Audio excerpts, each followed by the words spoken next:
Let's move.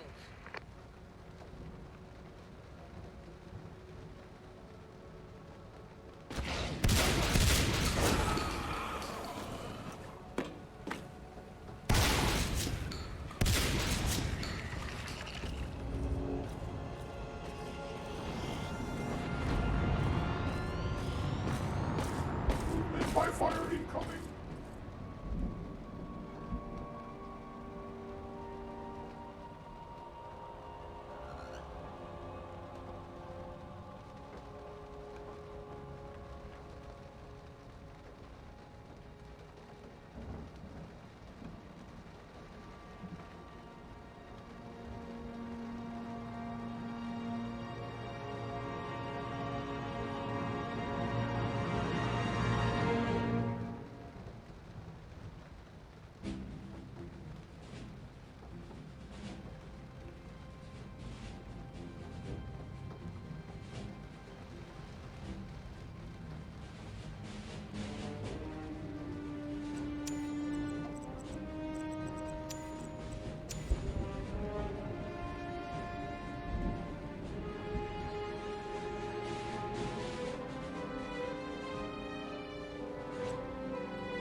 Let's go.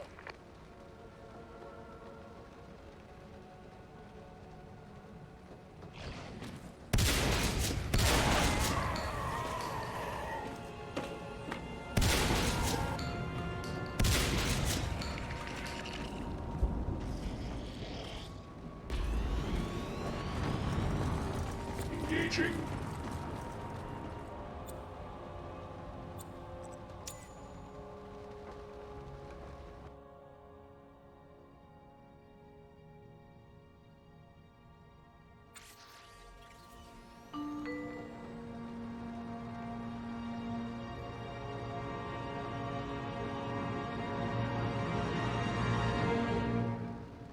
Alright.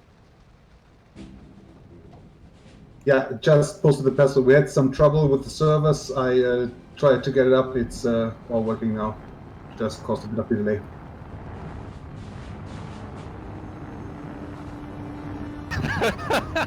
We was talking about that like Yeah, seconds should be ago. in Tourney reporting OT10.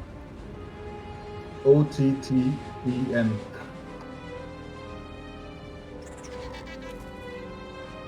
NYC. Let's go. You should see this caster.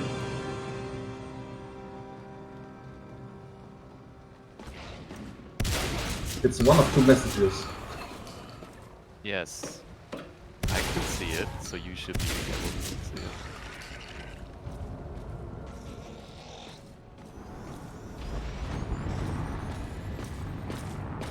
Inbound.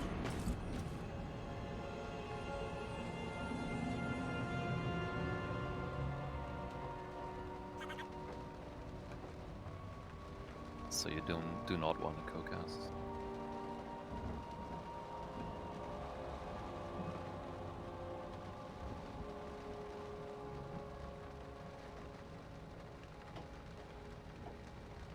Alright. Yeah, no worries.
Good morning, good evening, and good afternoon for all of those in the different time zones that'll be joining us today.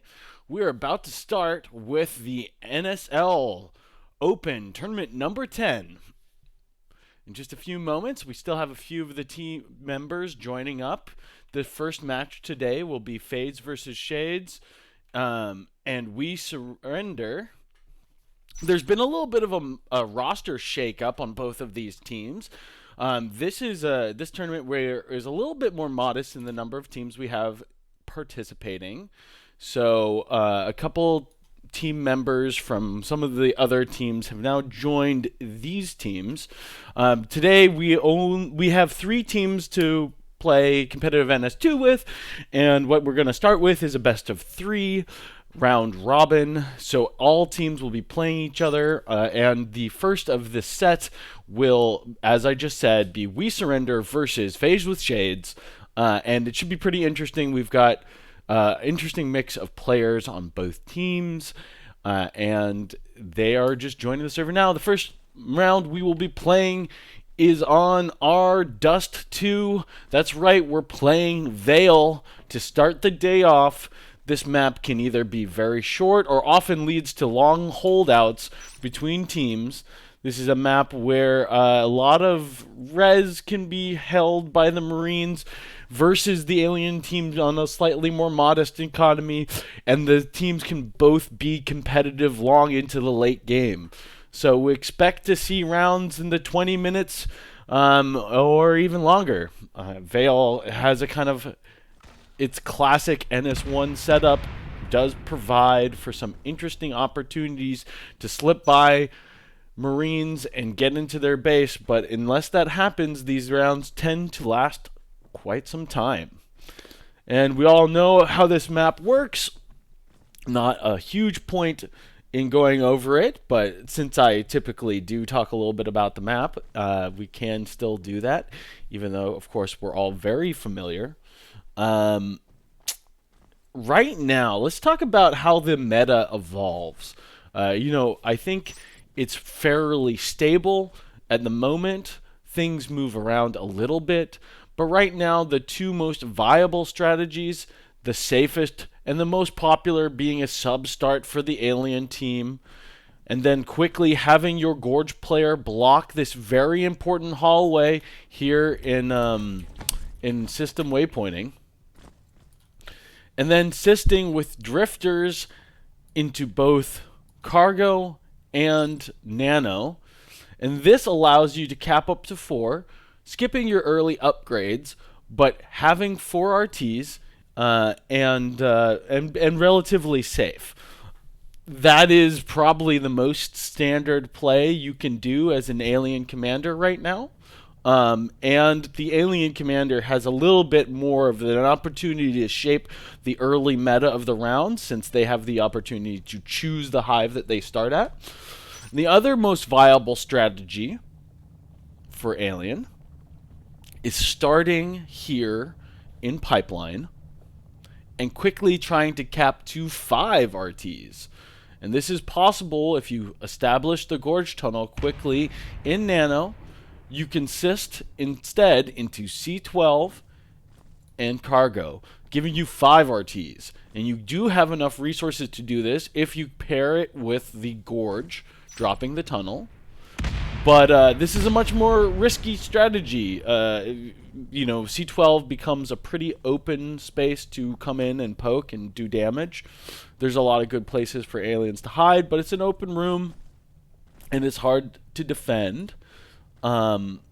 It's just a little bit more risky. You get a little bit more reward with a slightly higher economy, but it's lost favor for a little while when the Gorge Tunnel changed, and slightly before, I think even it was the most popular just for a moment, but we really don't see it too often now. The map has gone through many iterations. The game has gone through many iterations. There was a time when cargo was thought to be a good start, but generally we don't see it until the second hive. As far as Marine start, because of the prevalence of sub, you usually see 1 Marine pushing down the lane all the way into sub, one Marine trying to get through system to go put pressure on cargo, and then 3 Marines being deployed into topo. And then what the Marines do when they're in topo is more variable based on how many picks you get. If you lose Marines or you don't get a lot of picks, you probably don't want to push nano. Instead, you cap down the side, maybe even trying to put a little pressure on cargo, but probably just capping down the side until you are capping pipeline. And that can be very strong. I think people definitely don't value quickly capping as much as they could on this map, especially because the Marines because of the hyper focus of the alien team on nano, the Marines have the opportunity to cap down both sides. Especially if they are in sub or pipe, the exterior hive starts, capping down the opposite side gives you a pretty safe res lane that you can get to just about as fast as an alien can get to, which definitely is an advantage for the Marine, because if you've taken the room as a Marine, you have a huge advantage versus being, of course, the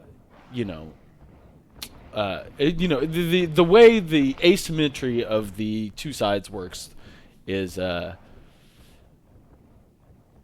if the aliens hold the room when you enter it, it's much more difficult, obviously. And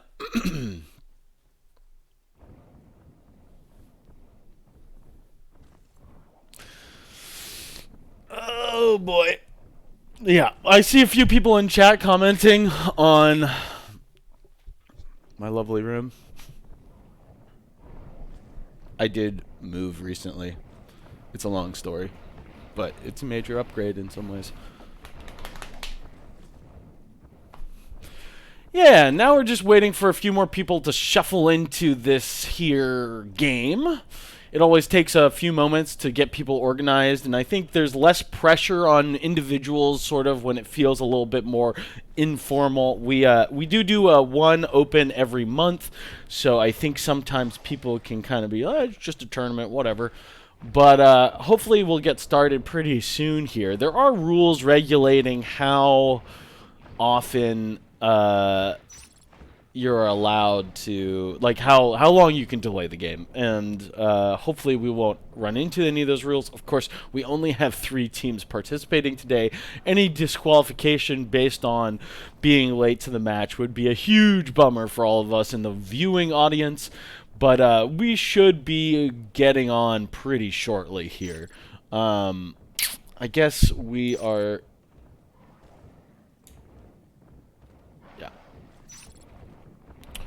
We have most of the players in already, and we can take a quick look at who's playing for each team. Even though they're still joining, we'll see that Fades with Shades has some excellent players in Green Rex, and I believe a DHD might be playing with them. I'm not sure whose team he's going to be on. Nightmare and Night Fury are both very strong players. And Duddy's Fade on We Surrender. Duddy is an absolute beast. Arab King is a commander with tons of experience, who loves to play a lot. And I don't really know Dusty that well. I know he's a good player. He plays a lot of pubs, but he competes in a lot of these tournaments, but he's not often playing in the gather scene, which is where I have the most intimate familiarity with most of these players. So we'll just have to keep an eye out on individuals on both teams, and just I am endeavoring to try to take the first person perspective a little bit more this tournament. I've had a few comments from you guys, and make sure if you guys want to ask any questions or make any suggestions or whatever, make sure to text or to chat towards me either in Discord or in the game. or in Twitch rather. But we are just about to get started, seeing a couple more excellent players joining our teams with Sectionaire and Blend City joining the server. Now just missing 2 team members, or 1 team member for each team, and they're in the server. So we should be getting started real soon here.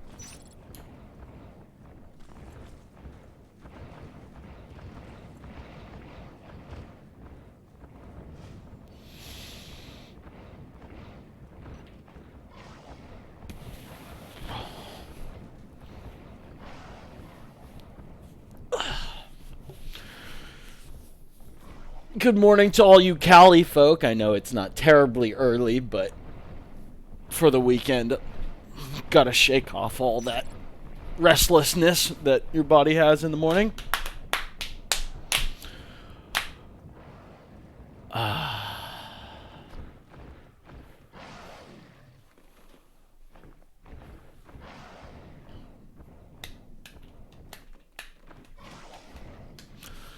Yeah, my brain's still warming up. I've had my 2nd cup of coffee, but honestly, I could go for a 3rd. I almost am tempted to go run downstairs and make a quick pull of cappuccino. Is it cappuccino?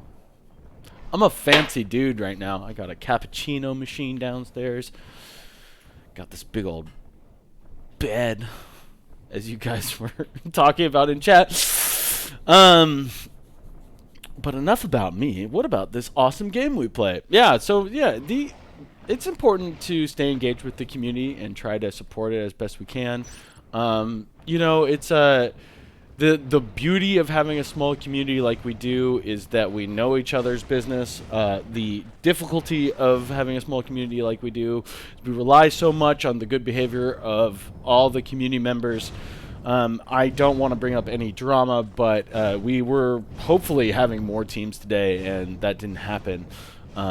Just remember that this is a community that, even though it's small and we know each other, and we just got to make sure that it is a community which anybody could join and have a good time with.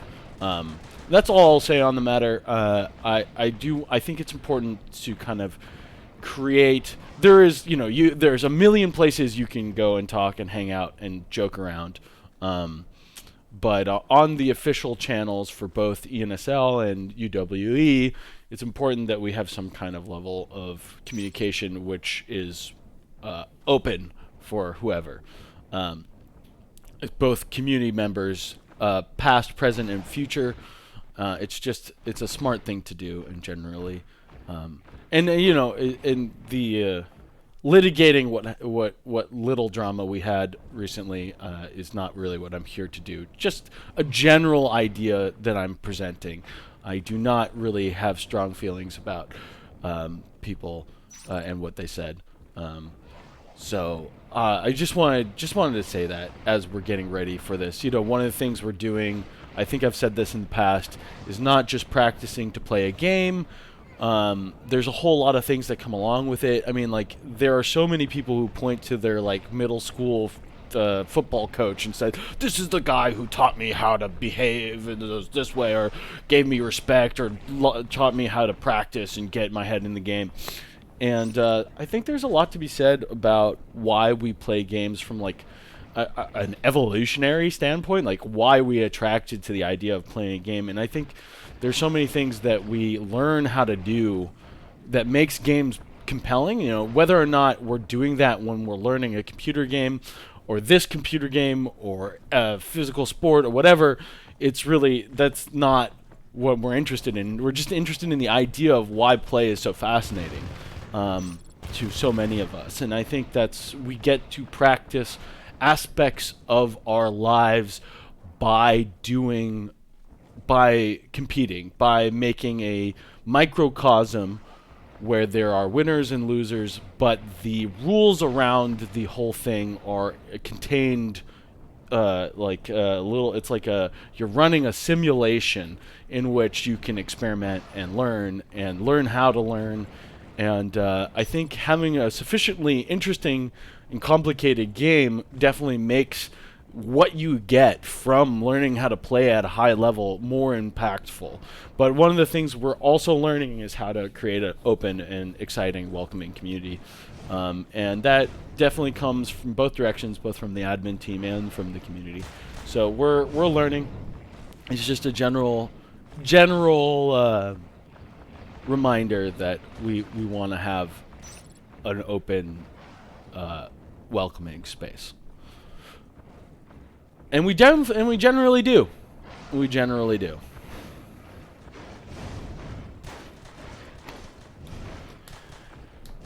Yeah.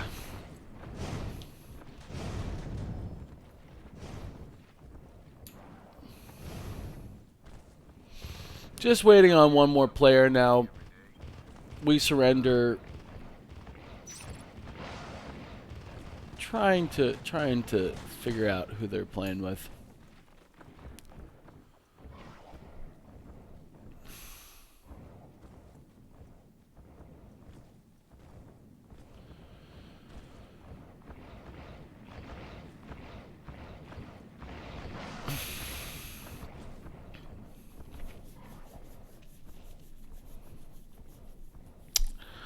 Yeah, okay.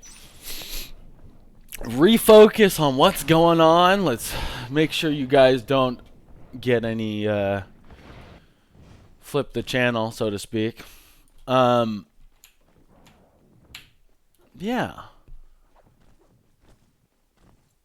Section aired, rejoining the server. I think we're just moments away. I don't know who's playing under the name I'm Scared. But, oh, yeah, let's do this. We can do something kind of fun and interesting. Amarbot is working again and is on the servers that we play competitive and gather. So most of the information is more specific to the kind of format that we're playing, which is 6v6, obviously. So if you put your cursor over the badges of individual players, you can see some of their statistics as recorded by Amarbot. I'm not entirely sure how everything is collected, to be honest. I could be a little bit more familiar with it, but there's some interesting stats that we can pull up. I wish I had thought of this before I was just rambling endlessly about culture and play and bullshit. But yeah, let's see. I think it's important to know that this kind of stuff is... Alright, it looks like our game is about to start. But yeah, cool. Look at this. It's cool. Amarbot's cool. And I will now be swapping scenes. Ooh, look at the pretty graphics I made you guys. I made that for you.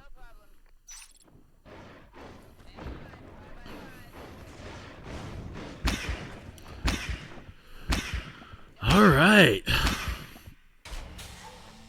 Okay, so we'll see we surrender on the Marine side.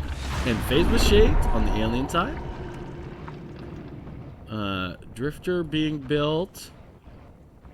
Interesting pathing of the sys chain going through Y instead of through system. No gorge on the map yet. Lots of players. This is going to be a quick crush inside of Stylites. And they touch the RT. What a disaster for these poor Marines. Just barely putting any... Oh god, that's a little bit of a victory for the alien team. Let's see if the Marines can take advantage of the clumped grouping of these aliens. As you can see though, the commander has not yet fully assisted into Nano.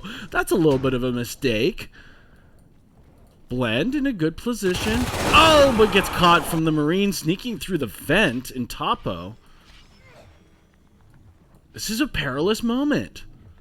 A little bit better micro from the Gorge and the commander, and this would already be up. We do see a Gorge player evolved after that initial push. So the call was to go Gorge, but not after wiping Skylight. And now we see 3 Marines, a little bit of maybe an overcommitment. Night Fury! Just missing the actual action there. We'll take his perspective.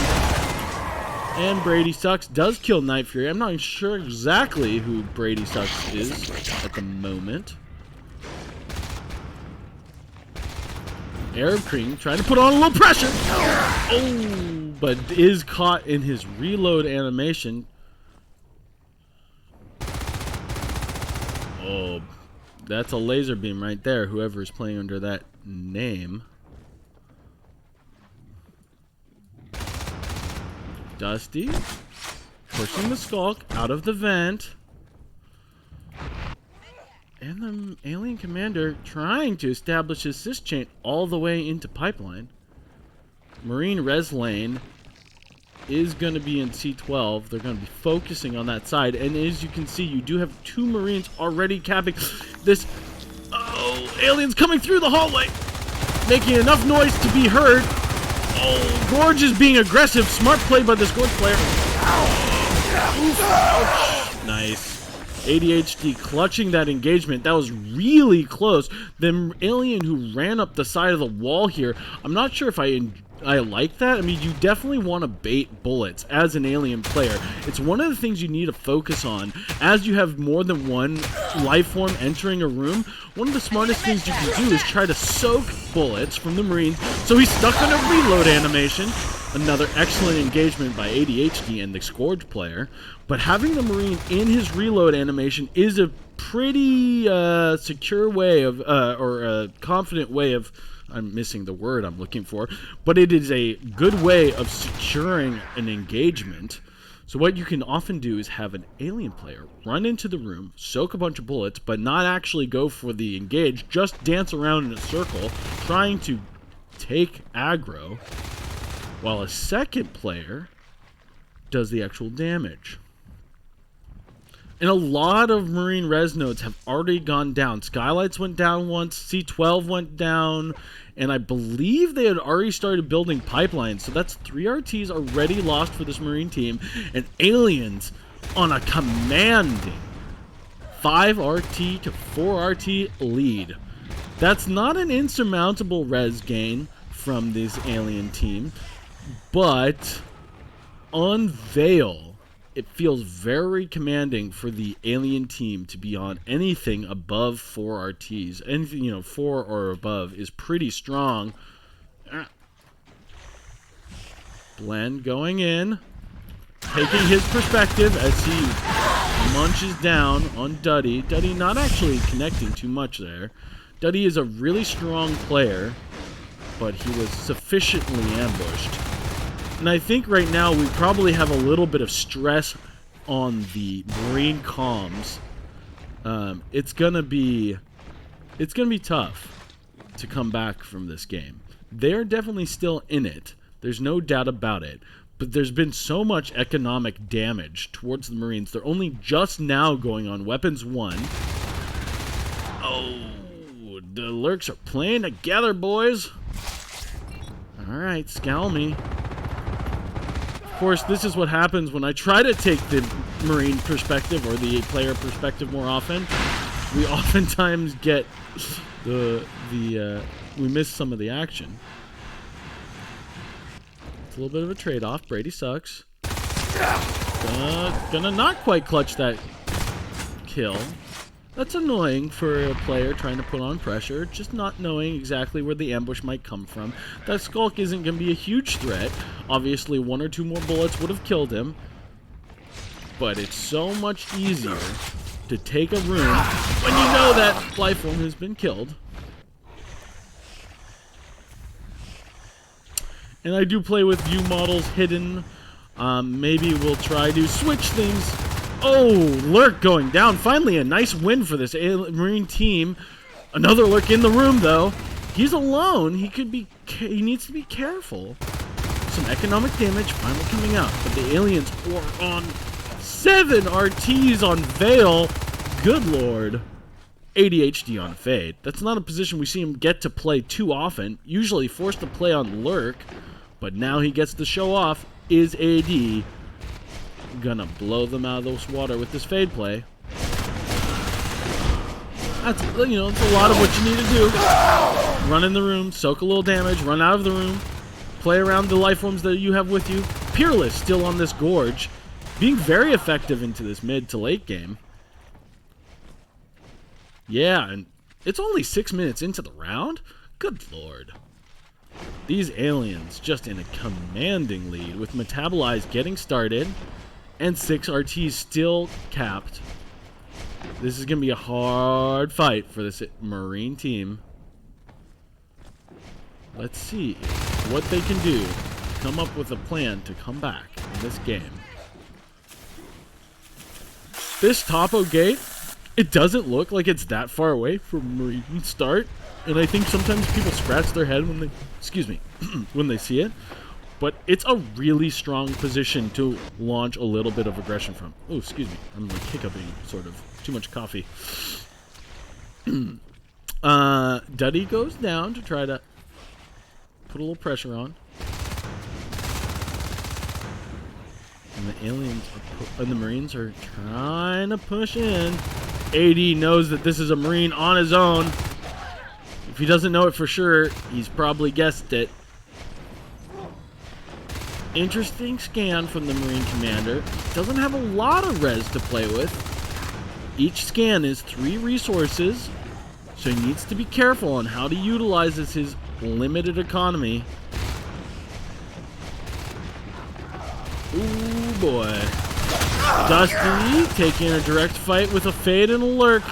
The Marines are outnumbered. And there are a lot of those numbers are life forms. I'm scared. Yeah, a lot of the time people play under names. This game does allow you to swap your names around. Sort of wish, just from my perspective, I suppose I can look at the rosters on the NSL. Maybe we'll have the chance to do that in between rounds. ADHD taking a fight against one Marine, but does go down to about half health. Isn't going to be able to rush in. Sectionared in the back of the room, taking a nice position. Oh, but it's still only 2 Marines against 3 life forms as they get cleaned out of Nano. What little economy the Marines have is being relentlessly pressured. Scalmy jumping back. Good movement. Those little moments are actually very important about when you own a room. Just jumping back and giving yourself just a tiny bit more space. Oh, yeah, excellent Marine movement.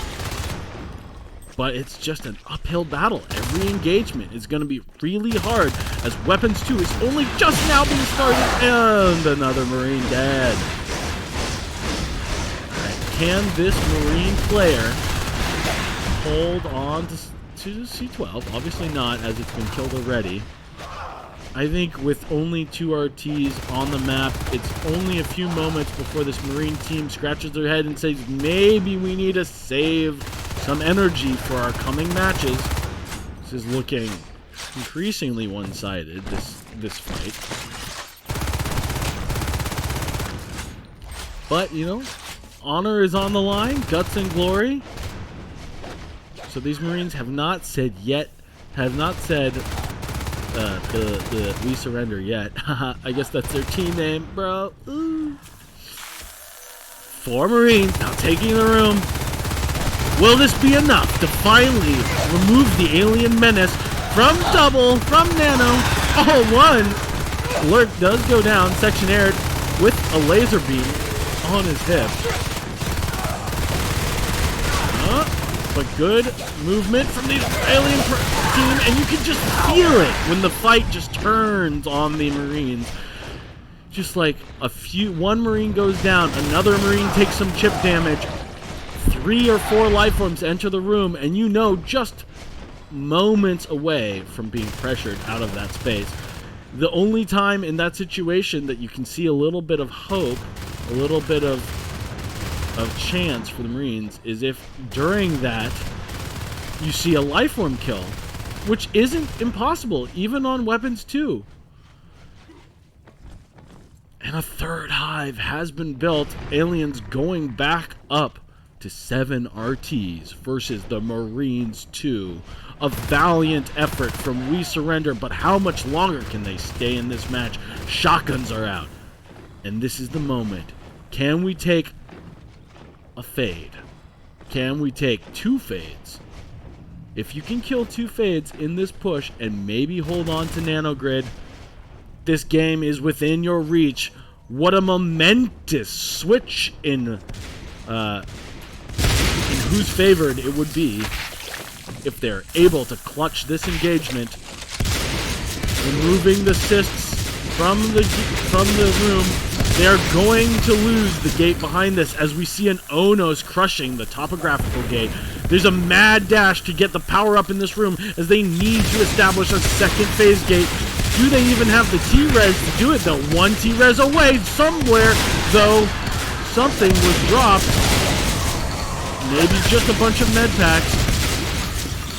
Oh, Night Fury does go down, but still a Fade and an Onos, as the Marines are sort of stuck, waiting for a phase gate in this room. Arab King got a little greedy and dropped some med packs there. I suppose he needed to, but now this Marine team, like, what are you gonna do if if you have this Fade?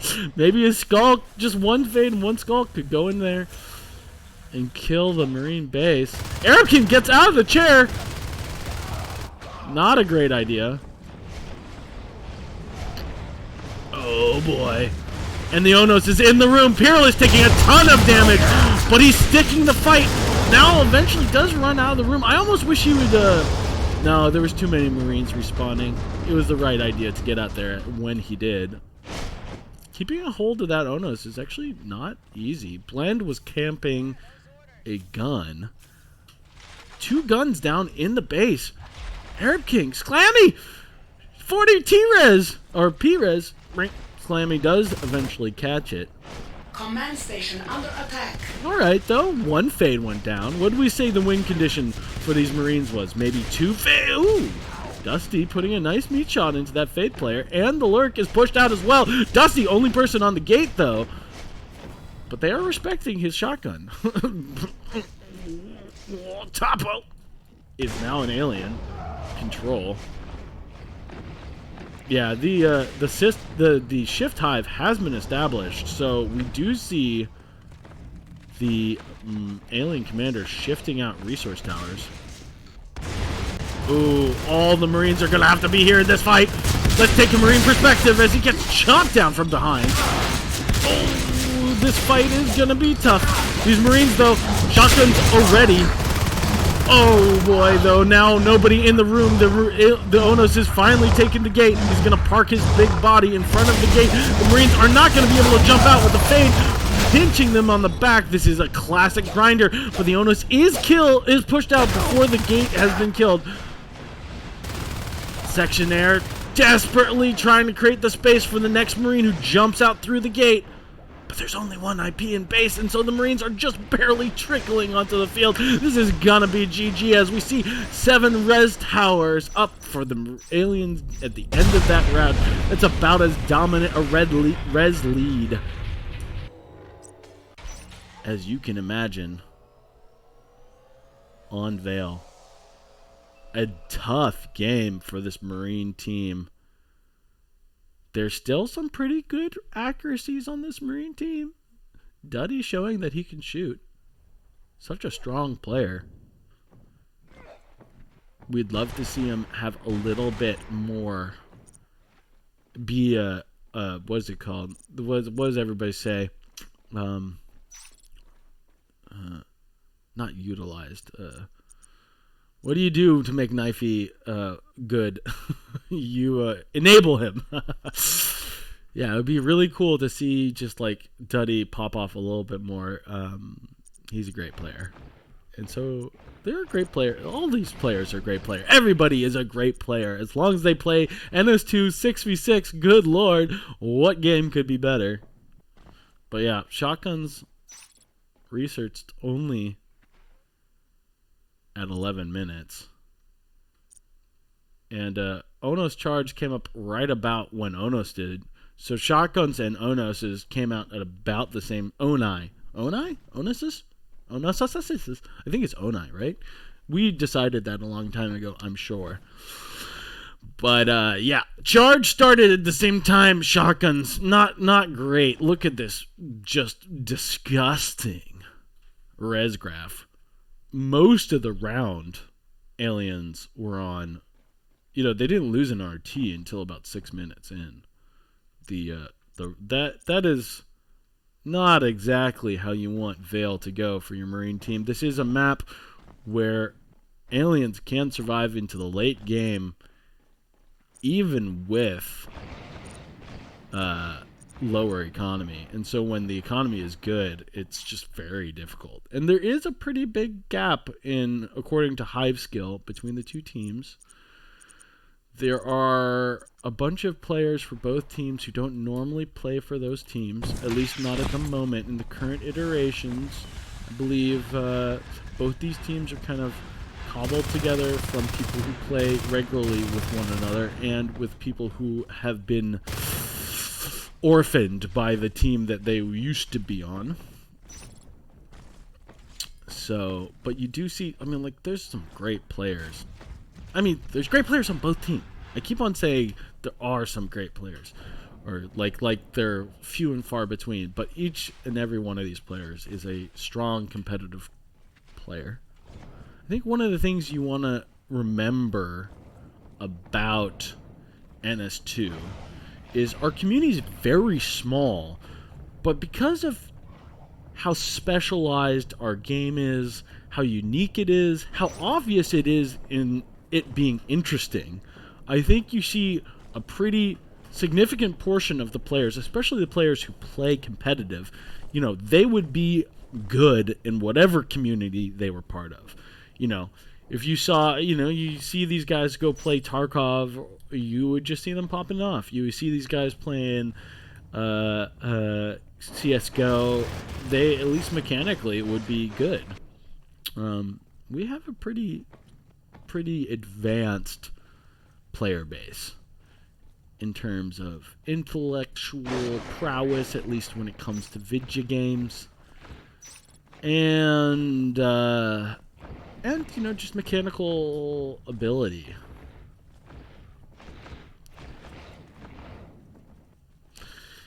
Yeah.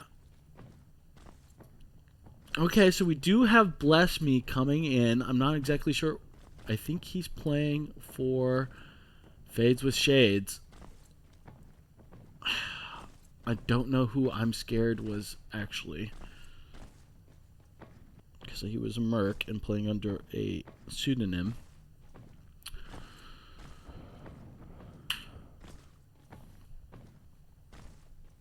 So we're waiting for round 2 to start.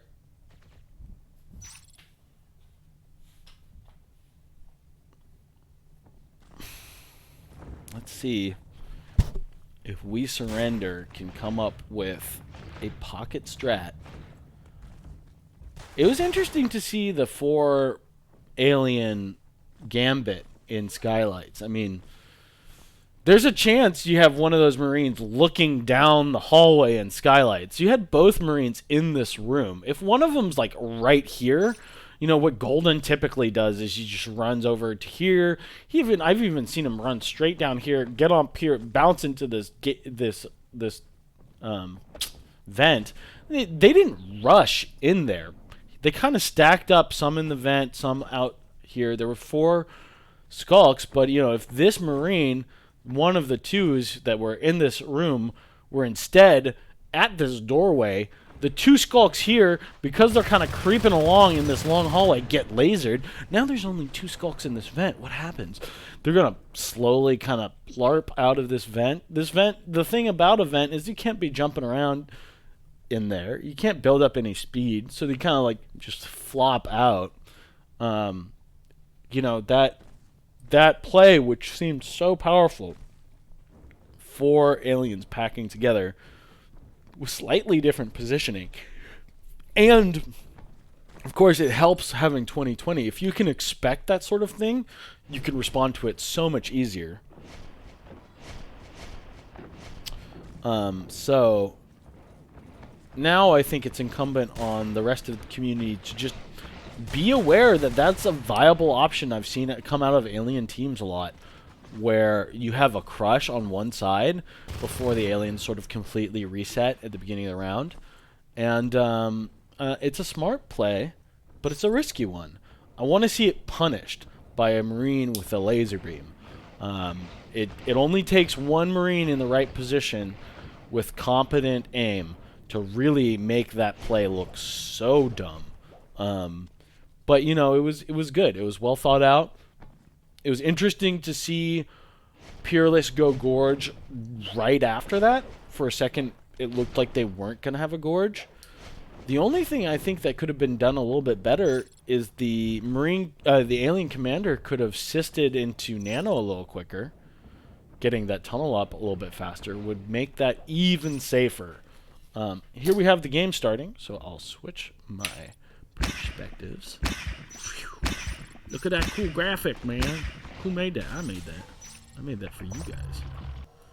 Alright. Fades with Shades. Now on this Marine team. Let's see how they split as this game gets started. 5 aliens out on the field. Sclammy going Gorge in system. This will allow him to build the sys chain into nanogrid.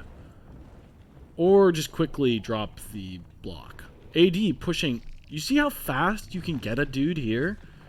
Whoever, Dusty was playing this absolutely correctly. Getting this, the parasite and then backing up to this Gorge, it's actually not super easy to do correctly.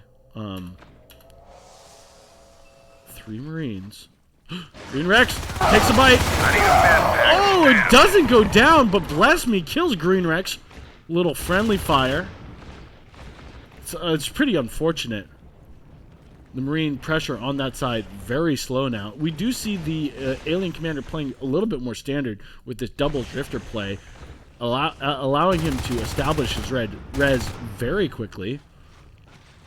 Alien team looking comfortable on the side. If they can just get to Fade, the man, the myth, the dud himself can probably carry. His Fade is very strong. Oh, just missing that first bite. Possibly disastrous, but it's fine. He had backup. He does... he does clutch the kill. Ouch. Losing that 7 res. Not insignificant. 8 res, however much. It's the same price as a extractor. And there's nobody in this cargo. They're just full alien response to Nano. Dusty catches 1 bite while AD is looking the other way. Interesting choice not to go after this to sack cargo. I hope that was a choice. AD does lose his fight against Section Aired.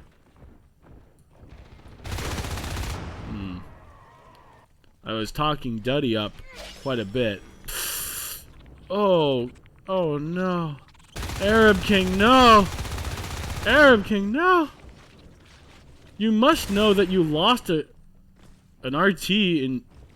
I wonder if he thought he went back up. I don't know. Arab King wasn't keeping track of where that Marine could possibly be. Losing his 2nd drifter in the round already. It's not great. It's not great. Arab out of the chair. Decides that if he doesn't have a drifter to build cargo, might as well be parasiting and biting Marines. AD, let's take his perspective as he tries to push into nanogrid. More parasites coming out. Skulk playing a little risky on the floor there. The angles don't necessarily favor him, although he is Section Aired.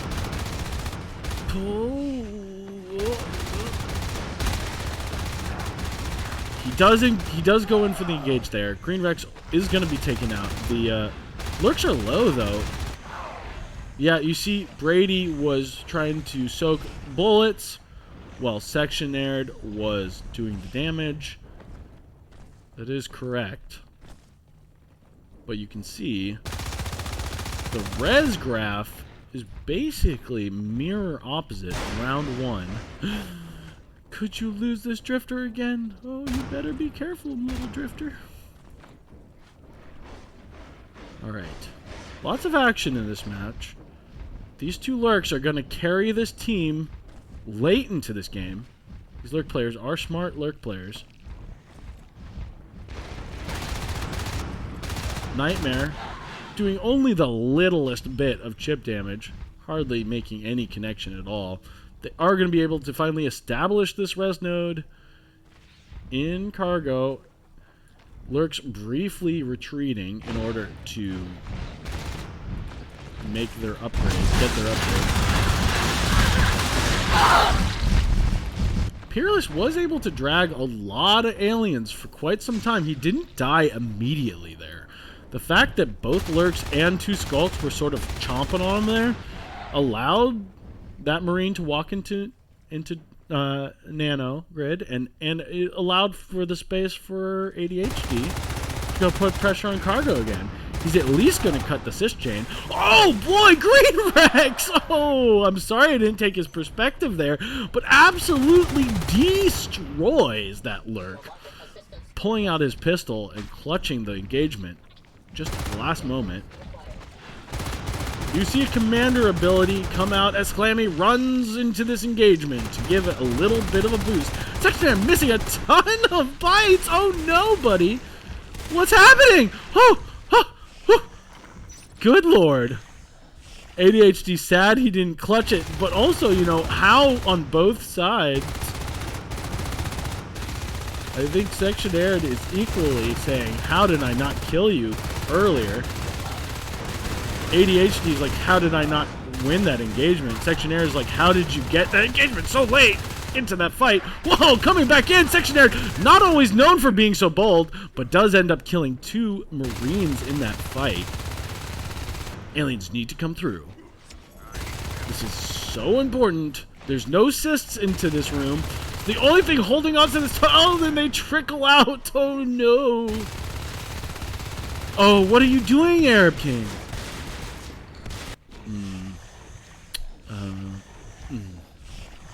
Ooh. Ow. Ow, game. Ow, it hurt. Game is hard.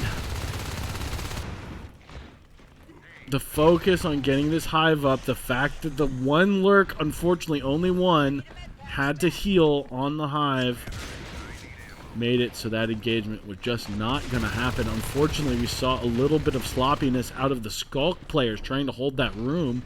They came out of the tunnel one at a time instead of in a group, which of course is going to lead to Marine victory, especially that Marines can take the back of this room. For Nanogrid, it's relatively flat and open. So if Marines are already in Nano, it's really hard to dislodge them from the back of the room unless you have a bunch of life forms. Because unless you can tank like half a clip of a rifle and not die, you're not going to be able to close the gap with the Marines and take a fight. So, yeah, Aliens desperately trying to get their third RT back up. Like I was saying earlier, this game is not over because on Veil, for whatever reason, largely because it is an NS1 format in that the hives are all along the bottom of this map, where the resources are kind of spread out evenly, more similar to other maps. The tech points are sort of all grouped together. And so if you can hold on to a little bit of res, you can tech into the late game and be okay. Dusty not missing a single swipe. That feels good. I know it's like that's what you're supposed to do, but it feels good when you jump in the room in between Marine reload animation. Study smartly knows not to push his luck there. Oh god, these fades are gonna have to be so careful. Study going very low. Alert does go down. This is very dangerous. This Marine team does basically own this room now. These shotguns and level 2 weapons are gonna have to be respected. We see an early advanced armory. No fades have gone down, which is good. They just came up. But no more lurks. Almost enough. Well, there is enough for at least Sclammy, who was our Gorge player, to go lurk. I think maybe you just do it. Like, maybe he's trying to save for Onos late game, but like, are you really gonna get there? I don't know, dude. Arab King being risky with his drifters again. But 2 hives established, 3 res notes. It's not a bad place for the alien team. Sclammy on res. Actually, on res on both sides. If he was able to clutch that fight against Bless Me, this could be a moment for the alien team. Oop, ADHD. Ooh, big meat shot. Not enough. Duddy doesn't miss a swipe. Oh, Dusty trying to keep a hold of the shotgun. This is important. Oh boy, that was real close. Skulk's being good about getting on back res. Aided by this fade, Duddy's gonna go in and poke at the base. Is it the right idea? Hard to say. He does get out. Delays the Marine from coming into skylights. It's potentially actually a res node that you can cap. Because of the way a lot of these NS1 maps are laid out, where there's basically 2 ways into Marine start, but they're pretty long distance from one another, it's actually possible for the alien team to cap one or the other, and the Marine team just to commit to a res lane. But actually, because they commit to one res lane, it's hard for them to hold both. Oh, Duddy running through the entire Marine team. That kind of map awareness you would expect from Duddy. But the only choice for him, really, was to turn around or try to fly all the way around. And, you know, there's just not as many options. What would have been smart is if he went through here and into this vent. The vent does lead onto the other side of the map, but they should have known that there was a dome gate, and Duddy is a strong player. You'd think that you'd have that in the back of his mind. It's a huge loss for this alien team who's already on the back foot. Some good use of hallucinations. They actually do almost clutch that fight. Oh, but shotgun, jetpack, weapons 3 on the way. And the Marines are holding on to these guns. Section trying to leak, I guess. Going on res. Interesting move. Oh, PvE just cloaks in time. I wonder if he knows. That's interesting. You see Arab King trying as hard as he can to affect these fights with a little bit of PvE. But the PvE needs to be in the hive. It needs to be in this hive. This is a hive that's pretty easy to jet around in. And there's no way for this fade to sustain his ouch, ooch. Yeah, basically they need that shift in this. Oh yeah, this hive is dead. But we see. Oh, wow, Peerless already ready for this alien pressure.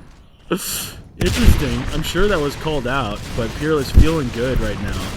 Basically making sure this game stays won. And the hive goes down. And that's GG.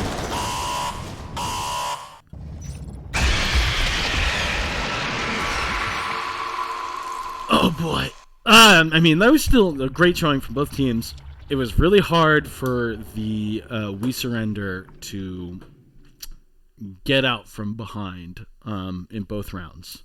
They made a few mistakes, but not many. Not at the beginning of the round, of the second round at least. It was just masterful play from Fades with Shades. This is a strong showing from them. Med accuracy, right around where you want it to be. Efficiency, right around where you want it to be. Could be a little better, but on both, but very good still. And we'll see the next team getting together. I think we stay in this server, but I'll make sure to pop around. I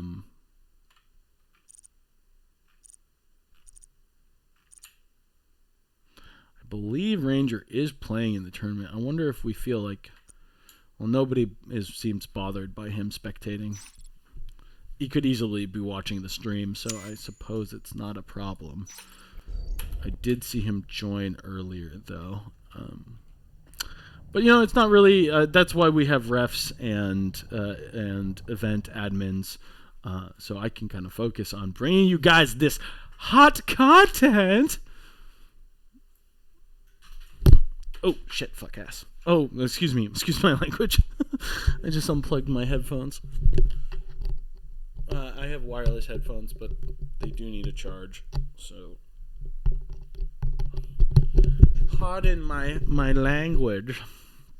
Okay, so if I'm real good, I need to go switch the title of the stream. So let me go do that. Ooh, Unearth? Wait, I thought it was Veil. Wait, what did I say for this? Well, anyways, it looks like we're on Unearth. We'll check in with what it said earlier. So wait, what am I doing? I'm switching the names. So I'm going here, and the next one. Let's see. Who plays next? I know it's here somewhere. Excuse me, guys. I'm sorry if this is not great content. But okay, here it is. So the next one is Gorgeous versus Phase with Shade. And I'll be updating that right now. Oh, and we do Unearth, but better, and then Summit. Interesting map choices for the second map. For the second thingamajig round, or second team versus the other. The next stage of the NSL Open Tournament number 10 coming right up in just a moment as I try to figure out how to change my settings. Herp derp. Changing the stream info. It should be easier than I'm making it, but okay. I have updated it so you can all stop yelling at me. And we're back into the game. Waiting for the next team to join up.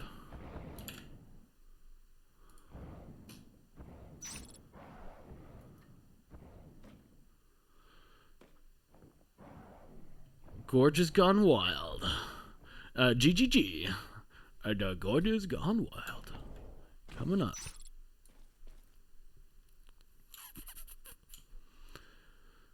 All right. I'm going to quickly use the restroom. I will be right back, everybody.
Yeah, I'm gonna let them know. I'm grabbing a drink from downstairs.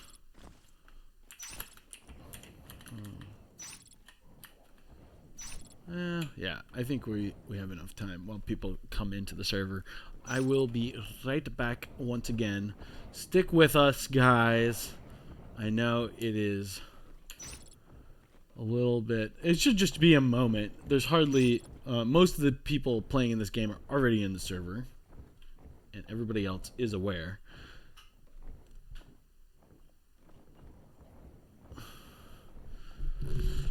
So I'll be right back.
Okay, I'm back.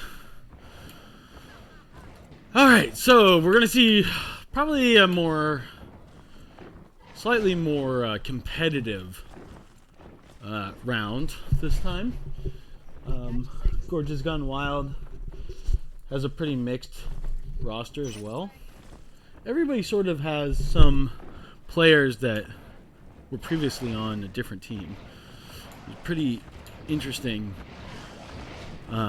game we're going to see here. P-Stash and Ranger are stepping in on Dream's team. Dream used to go under the pseudonym Happiness and always plays and has a good time playing competitive games. But he plays a lot of pubs as well.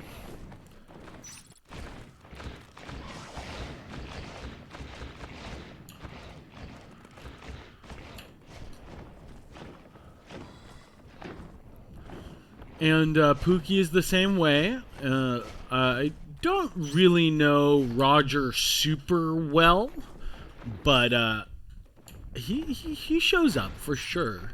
He's a strong player for sure. And the game should be starting pretty soon right now.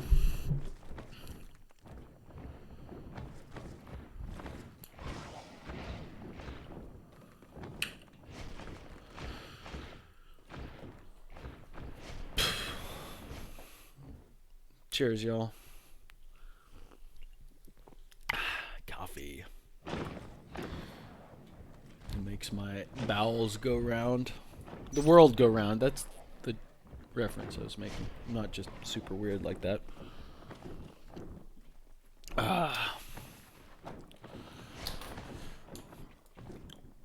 So, let us see. In our second round robin, best of 3, we will be having Fades with Shades versus Gorgeous Gone Wild.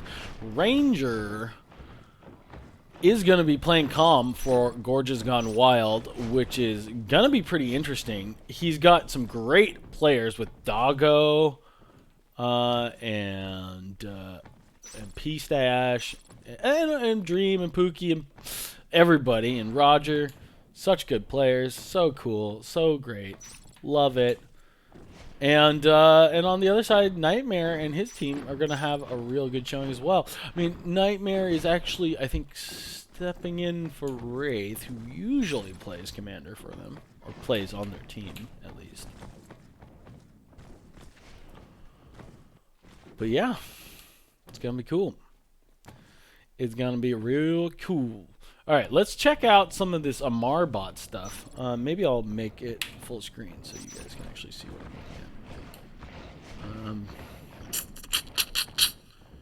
looking at. Yeah. So it records playtime. It actually, the back end for NS2 actually is pretty sophisticated. I don't really understand everything about it, but it records a ton of the information that that happens during a game, and a Marbot can scrape that info. And it's pretty cool to see. Not sure exactly where these stats are generated.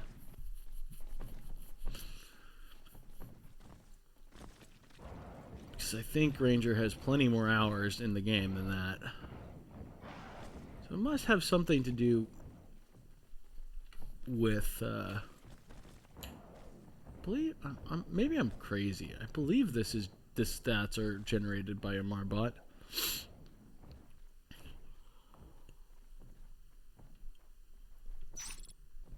Maybe somebody in the chat can let me know if these stats are displayed due to some server mod or a Marbot or something like that. But yeah, it does record the fact that, yeah, it's cool. Anyways, I hope maybe somebody can give me an update on that. I don't actually really know how that works.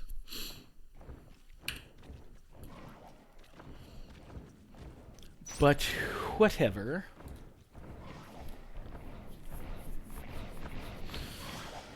Believe we're waiting on Peerless to rejoin the match.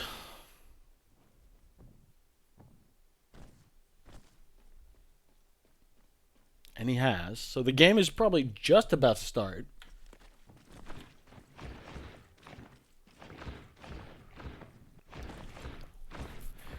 Fades with Shades versus Gorgeous Gone Wild. And this is a map we don't see very often in competitive. There were some changes not so long ago.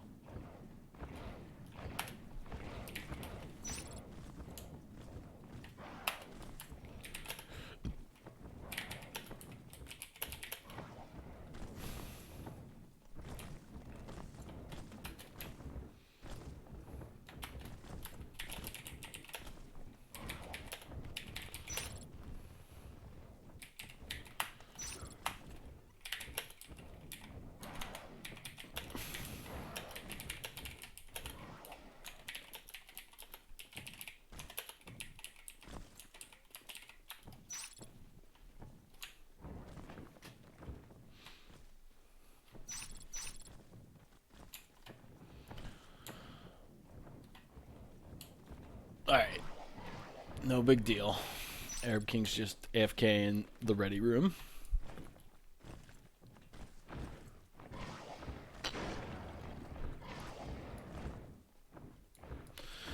Yeah, so let's think. This doesn't get played in competitive all that often. I think the play is... I think it's pretty much get a harvesting tunnel or maybe access tunnel. Could even go for exposure, but I think you go quick hive in harvesting. You get like 2 RTs up, you sit on that for a little bit, and then you drop the hive harvesting. I think that's sort of the best idea for Alien Team. I think in Unearthed but Better, this... whatever it's called, this little gap that it's this rocky, I would call it event. In any other map we'd call this event, but in this game it's just like, in this map it's just this hole here.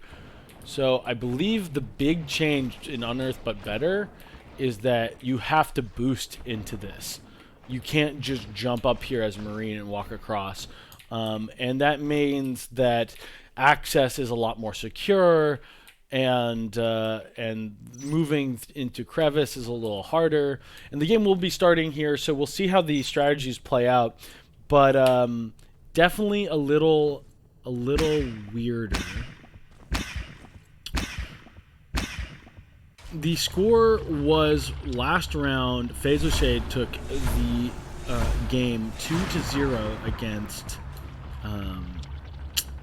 We Surrender. And this is the first of this round robin series. Doggo quickly getting into position. They do hear him, but they haven't pushed in. Doggo taking a nice position. We'll take his perspective a little bit.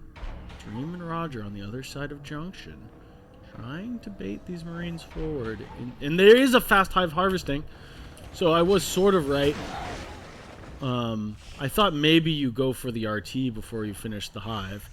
But they do fast drop harvesting. I think largely the idea behind this is it's pretty hard to hold nodes outside of... Meth getting in here undetected is actually pretty powerful. There are no eggs currently on the ground for this Alien Team. And so they can't really afford to buy eggs either. I mean, they can, obviously, but... they're on the spawn queue. There's nobody in the hive. This is a disaster. Roger able to get into that hive right there is 100% game changing. If he was clutched, if whoever that was, Meth, was able to kill Roger there, the game's maybe just over. Ranger playing smart, baiting out Green Rex's bullets and not fully taking the engagement until slightly later. Tunnel has been... one side has been dropped, but the base side of the tunnel has not yet been dropped. Harvesting now, though, is finished. It's going to be a lot harder to egglock these aliens. But this Gorge in P-Stash, after he deals with this aggression from ADHD, really needs to go into Purification to heal this node. There's nothing building that cyst right now, and a ton of pressure is being put on. Aliens need to kind of just stabilize. Oh, no, I am on the right screen, aren't I? Yeah, I was just making sure. Because in the past I've done a bad thing. Okay. Ranger moving his drifter in time. The RT is being built. P-Stash in position to heal this res node. Does need a little help from Ranger jumping out of the comm chair. Does sort of rocket in there and is able to take the engagement. This is very important. See, that's sort of why I hate doing this. I have to click on the guy here. Yeah, okay. Well, Alien's feeling good all of a sudden. Able to establish this Force RT in Cavity. And yeah, it's good. It's good. It's good. It's good for the Alien team. They are still playing defense. Almost 100% of this round has been in their half of the map. Ooh, harvesting tunnel. Interesting. Our tunnel established from Cavity to harvesting. I like it. It's good. There's still one more tunnel they can place. I think trying to bait with this drifter. Oh, and has actually gotten a shift hive. That upgrade did come at some point. So now Ranger able to shift out structures, and the really important and rarely seen, due to the fact that shift hive doesn't come out that often,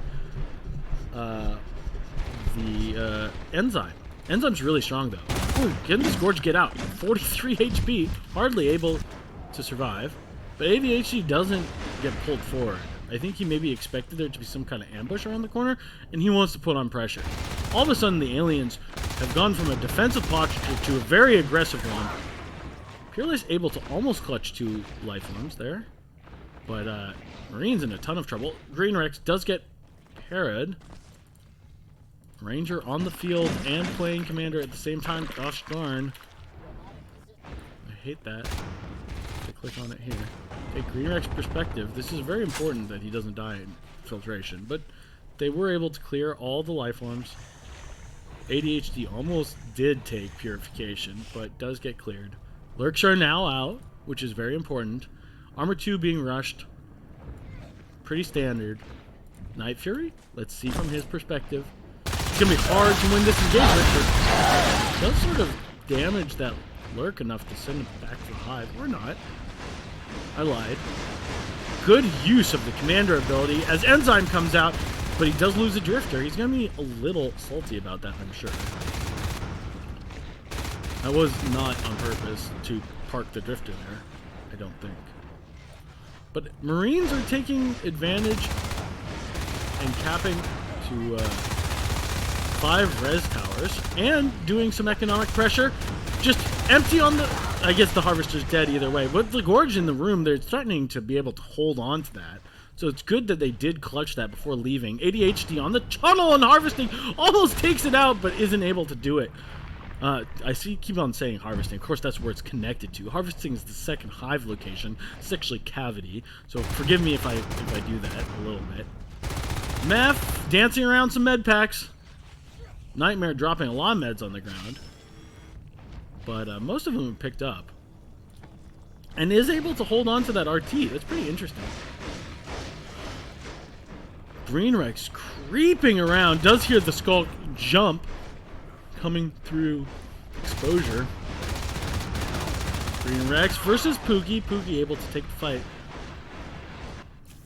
Marines nowhere close to their res lane infiltration. This could be a problem. And the Aliens are packing down all of their res. This is going to wipe at least 2 res nodes off the map. But Marines are taking 1 too. ADHD, the only Marine on this side. I wonder if he knows how many life forms he may run into. So 3 RTs do go down for this Marine team. Access, filtration, toxic. And the Marines are sent back into the spawn queue. But 2 Marines are in the alien hive. This will drag the life forms back. Ooh, this is possibly a good time to be a Marine. Dream winning that engagement. Those are strong. That was great from the aliens. They were able to clean that up. But it gave the Marines just enough time to walk back out on the map. This is maybe time where they can reestablish a little bit. Upgrades are pretty good for this Marine team. They are on few RTs at the moment, but they were on 6 just for a second. So upgrade path is pretty good. Aliens similarly had 4 for most of the beginning of the game. Oh, Peerless. Wow, good movement from Peerless. Avoids being killed by that Skulk, jumps back just in time. Really good that he was able to keep his Marine up right there. HD. ADHD. Does take out the Purification Node yet again. Really strong. He's been putting on pressure on that lane this entire time. And wow, almost kills Dream.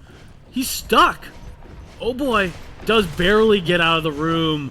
But I thought I swapped away from that engagement because I thought AD was killed. But AD almost completely lasered there. Roger doesn't win that engagement 1v1, but we have 2 fades out. Peace Dash playing pretty far forward with his fade player. Doggo and Roger on fade. These are scary fade players. It's really important that these Marines are able to tech up to weapons 2 shotguns. You know, I don't really know. I mean, grenades are always useful, don't get me wrong, but I don't really know what they bought you in this fight. I almost wish you would skip the grenades, delay the obs, and get shotguns with that 20 res. You know, how different would this game be if the obs just came up now? Not that different. But if shotguns were on the field, Peerless a little bit too far forward, needs to wait on the rest of his team. Roger respecting him though. Peerless's movement looks really good right now. He's playing well. But here the gates come, and all of a sudden what I said earlier about delaying gates and how different it would be, I guess gate tech was finished already when I said that. Should have paid a little bit more attention. But this gate is not fully built yet. Now it's about to be. Aliens on res. On res hard. Now both 2 extractors being threatened. Night Fury though. Can he find the lurk on the ground? Binding the RT. Doesn't quite. But here comes Doggo's fade. E.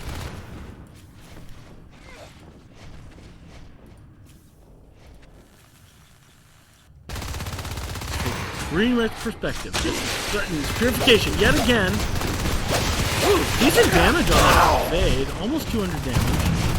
It's going to be hard for them to stay in this fight as 2 Marines come into the room. Possibly a big engagement, but here comes the free life form. Always a dangerous one. Wow, good movement from whoever that. That might have been Ranger. There's good movement from that Skulk player. F scaring the fade out of that engagement. Night Fury does kill the Skulk, but Dream finishes the combat. Nav on his own, delaying these aliens, but we have a Ranger leaking on res. Very competitive round so far for both teams. It's hard from here on out, I think. It becomes very difficult. Peerless, not aware of Ranger in the corner there. This is a hard map for Marines because they're unfamiliar with it, which means there's so many unscouted ambush spots because there's just not as much map familiarity from these players. Meth eventually does clutch that kill on Ranger, but it takes him a while. And it's a good time to be an alien, boys. But Marines still fighting with 4 RTs and decent tech.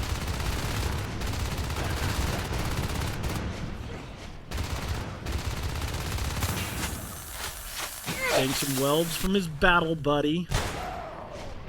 Peerless, the only Marine defending this res lane. This could be 2 RTs down again. This would be bad for the Marine team because it would put them down onto 3 RTs, which is just not enough for this Marine team to med and continue to upgrade. But Weapons 3 has been started. The most important upgrade for this Marine team is already been done, and these grenades are paying off all of a sudden, putting a ton of damage on these structures. One spur goes down. Almost 2. 2 spurs go down. That's 30 T-res. And it can quickly reestablish, but that is a big victory. Peerless, trying to bait these life forms into... Okay, this is an attempt to get an exposure gate. Roger goes out before he takes the last swipe on Green Rex. Probably a good idea in this occasion. They're going to get spiked from this lurk player, but this is going to make the game a lot easier for this Marine team. Wow, Doggo barely able to get out of the room. Somebody needed to be a god with a pistol right there. Ranger trying to give cover to retreating life forms. Exposure gate just moments away. They're welding each other up, but maybe not so quick. Weld your buddies, get your meds out. This is very important right now. Oh boy, though, this is going to turn into an absolute grind. Oh boy. Tough. And do you even throw your shotguns through this gate? 4 shotguns now on the ground on the other side of this gate, and they aren't going to be able to be recovered. I think because of how much of a grinder that was, you almost don't go through. I mean, like, you sort of have to try to protect it. Ooh, Peerless taking a pretty good fight against Doggo, pushes him out of the room. Peerless playing pretty well. Again, I said this earlier, but his movement, his shooting seems pretty good right now. Oh, but he's going to be caught on reload on both his weapons. Another shotgun. Lots of P-res going down for this Marine team. Lots of weapons being dropped on the ground and not recovered. P-stash still a gorge. Late into this game. Ranger finding every opportunity to go on res. Wow, ADHD staying up longer than I expected, but it does eventually go down. Meth. Yeah, that is a bug that occasionally happens in NS2. It's very frustrating. I don't usually see it for field players, but it's pretty common when you get out of the comm chair for whatever reason for your left click to be bugged. Like the game's waiting for you to let go of the left click button or something like that, because as soon as you click it once, it fixes the bug.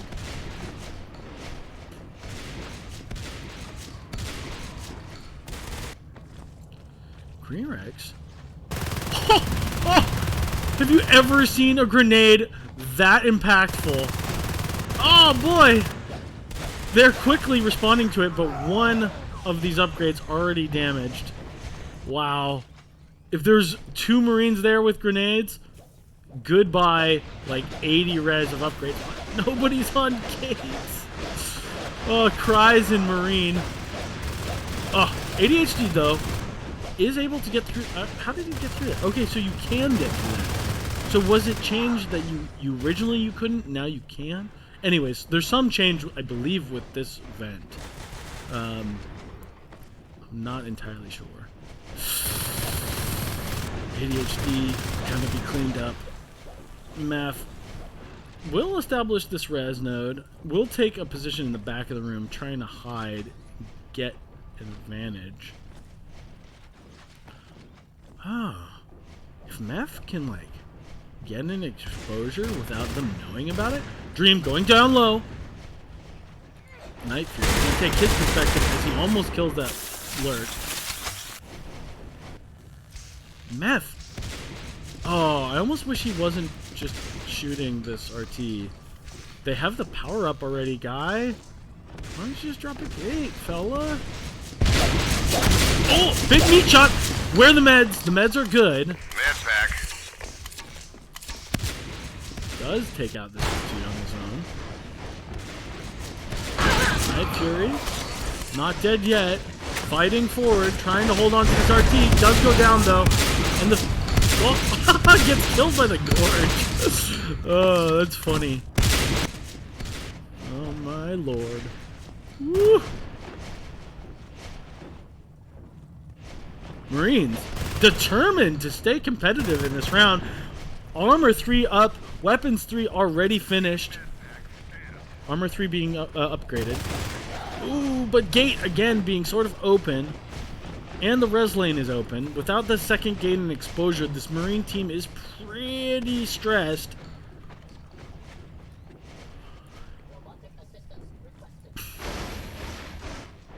Marines are gonna have to be pulled down into unknown M Junction.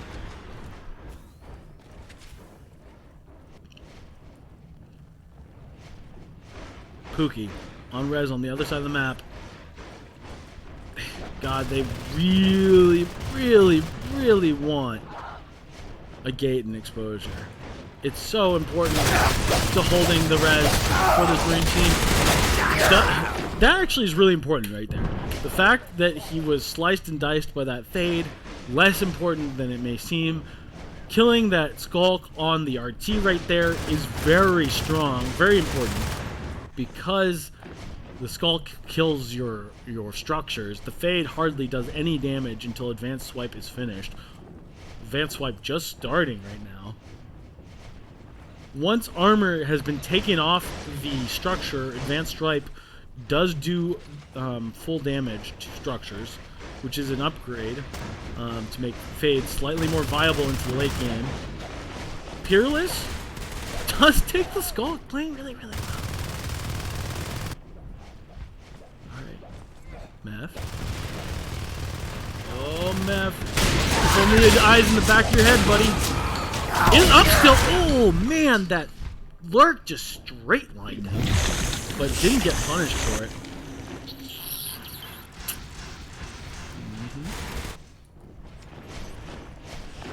The interesting Gorge Tunnel, very aggressive in its placement. But exposure finally going up. Such a crucial moment for this Marine team.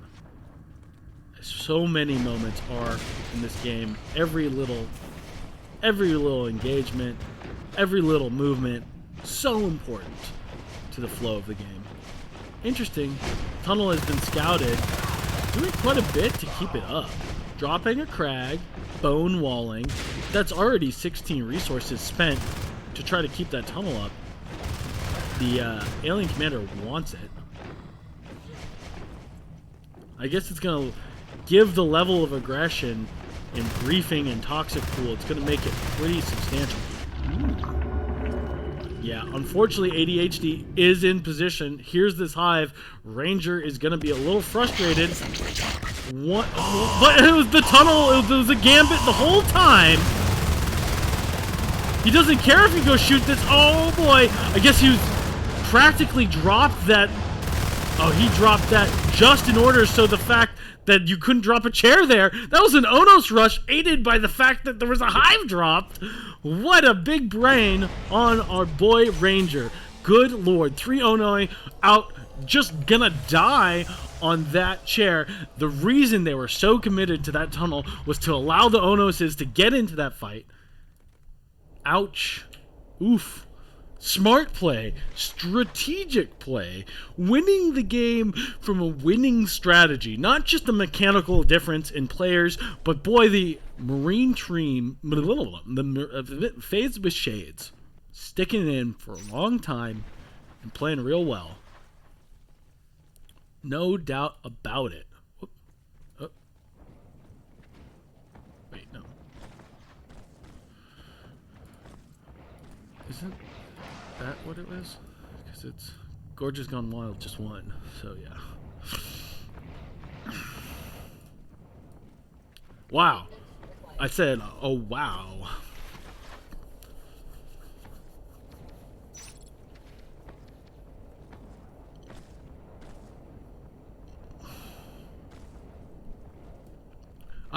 So I do see a community member in the chat. You probably have all read it before I have. But he did explain the difference between this this vent here.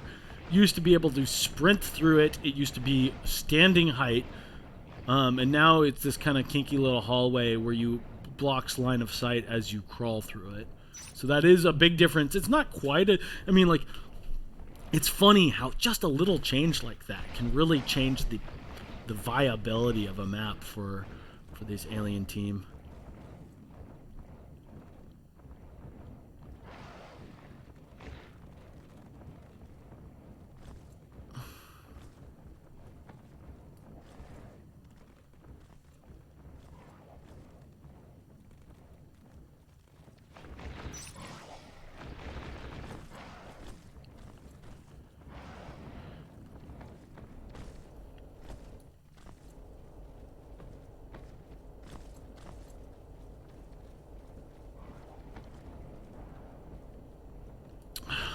Yeah.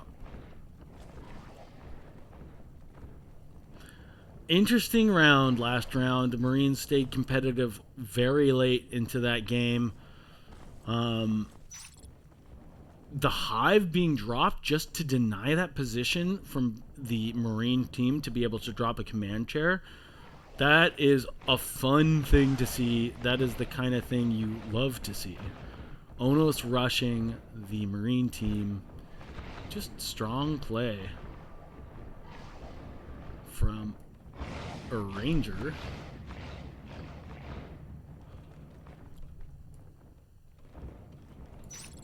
And you know, it's interesting when you can sack a bunch of life forms to kill something. That's exciting stuff. Exciting stuff, my boys. My avid NS2 watching audience.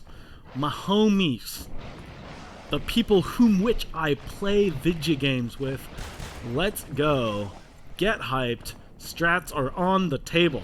Big strats with a capital S. Let's see if this Marine team can do something different. I think the dropping the Hive and quickly getting Puri is sort of the meta for this map. I kind of basically said that last time around, but there's probably like a little variation on like when you drop that Hive, but like getting it out early is important. And it does let a commander like Ranger who likes to play the field get out on the field, because you drop that RT, you drop that Hive, you drop half of your tunnel. That's all there is you can spend for quite some time. And the next resource you want to drop is this RT, and I think you don't even drop it until the Hive is finished. So you can get out and play the field for a while, which is nice.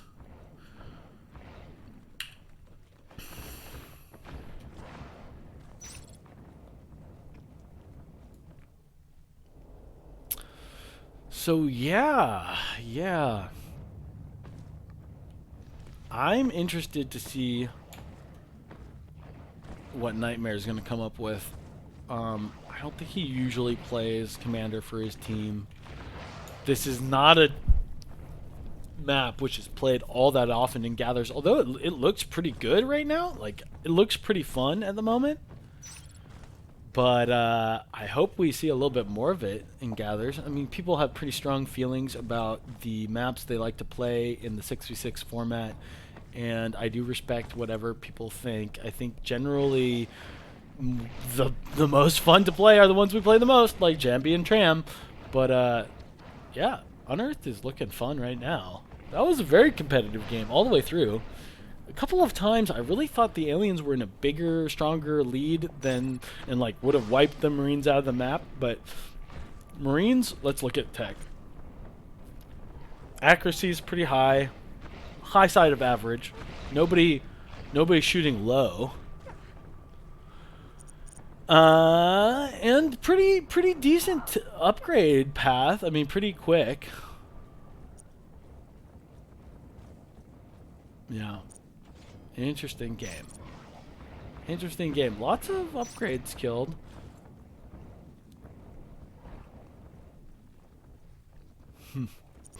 I don't think Bone Shield was ever used, but it was upgraded.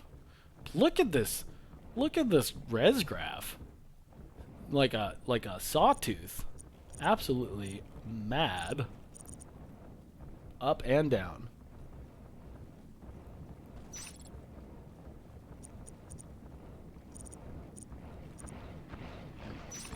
RTs lost for both teams pretty high.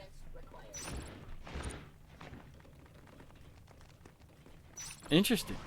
Interesting stuff. You usually don't see quite so many RTs going down for aliens.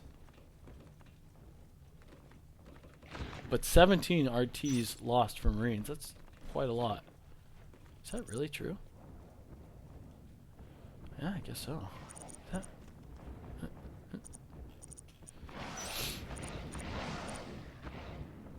And it's nice to see a shift being used. Although the shift itself was never dropped. We only saw it for Spurs and for Enzyme. We didn't actually see it for we don't actually see a shift being dropped. I think it shows up in the tech path.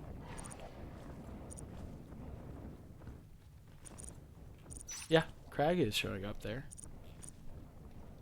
Interesting stuff. Usually when you see a shift hive, it feels incumbent upon the commander to shift out RTs, which of course is more expensive. But it's very safe and makes a lot of sense. Game is starting. Ranger in the chair for the Marine team in this second round of the second game of this round robin.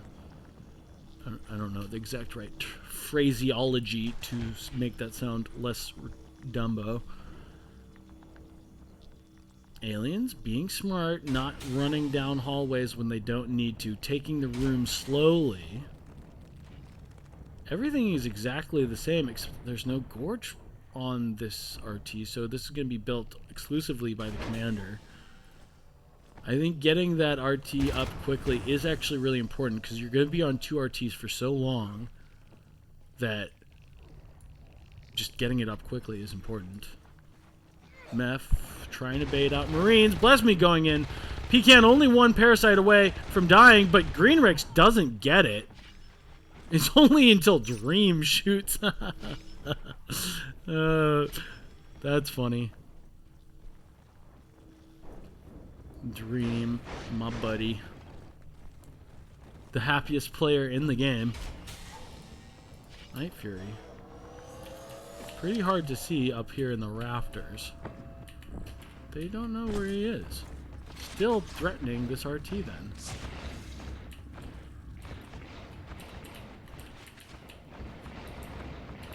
Interesting movement. Oh, let's watch from Ranger, who just died. Never mind. Second RT is going up.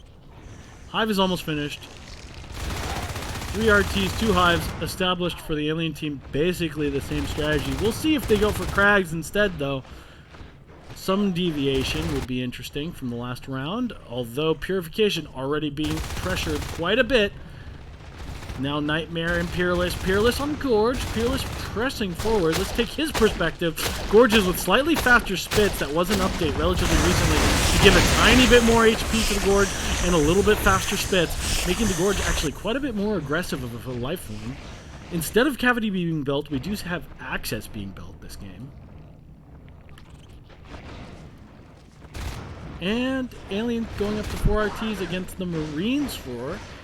Marines not going for filtration so far. Interesting. It almost seems like a choice at this point not to have any guys going there. This is a big moment. These skulks are going to have a hard time winning this engagement. So 4 skulks or 3 skulks? I think it was just 3. Put back in the spawn queue. Lots of Marine pressure coming out. But Peerless gonna establish a tunnel infiltration. I wonder if this is close enough. I think it probably is. So, alien strategy, very different than the previous round. Potentially gonna go up to 5 res towers here. Potential for 6. Marines happy on 4. Only now losing their first RT. The nice thing about having less res committed on the map is the upgrades actually can come out it's counterintuitive, but if you spend a bunch of res on establishing res, that res is not then used for getting upgrades. So as long as you don't lose res towers, it can be quicker to sit on 4 res than to go up and down from 5 back to 4, back to 5, back to 4. You know, it does make sense when you talk it through, but it is a little unusual sometimes how much faster you can get some early upgrades out if you don't over-invest in resources. Ranger building his gate and base. 3 lurks for the alien team now. Ouch.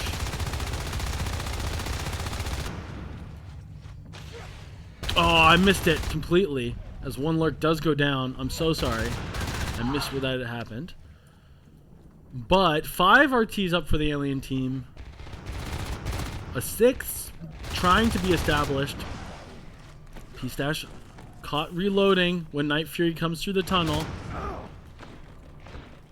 I'm going to take P-Stash's point of view. Almost killing 1 Skulk. Does eventually kill him. But, you know, 1 Skulk soaks bullets. The other Skulk lands the kill. Just as it was written. Ranger scaring Green Rex. Green Rex pretending to leave the room, coming back in and clutching the fight. Pookie does take out Meth. The res difference is about to start to matter.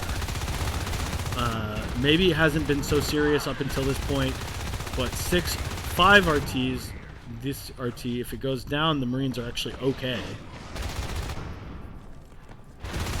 Oh man, just as I said that, Marine pressure on so many RTs, so many different locations.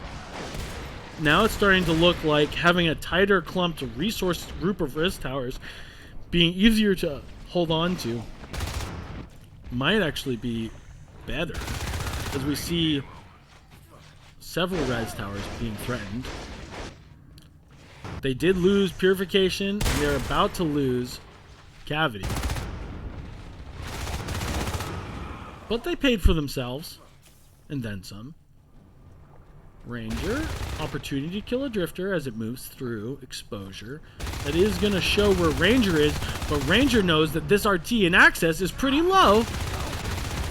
Is that going to be enough just assisting it to kill this RT? If they move this Drifter, if the commander moves his Drifter into here and builds the RT or the assist underneath the RT, they could save it, but he's not responding fast enough. Perhaps he's out of the chair at the moment, but this RT is going to go down.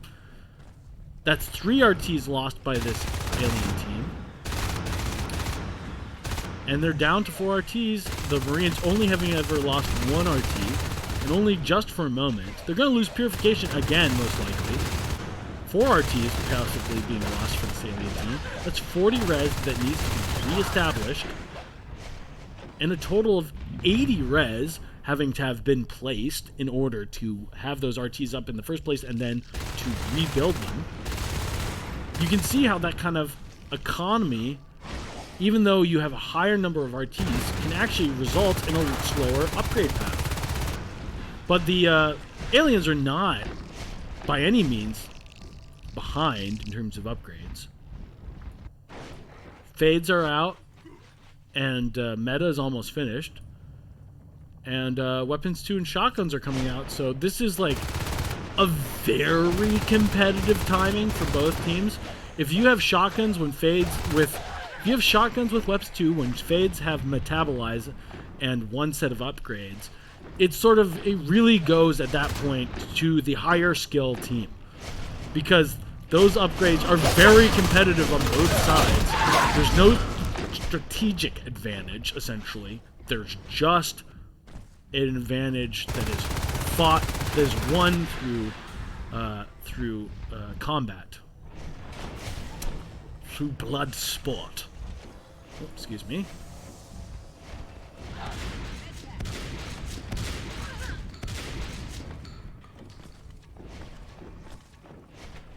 Meth almost...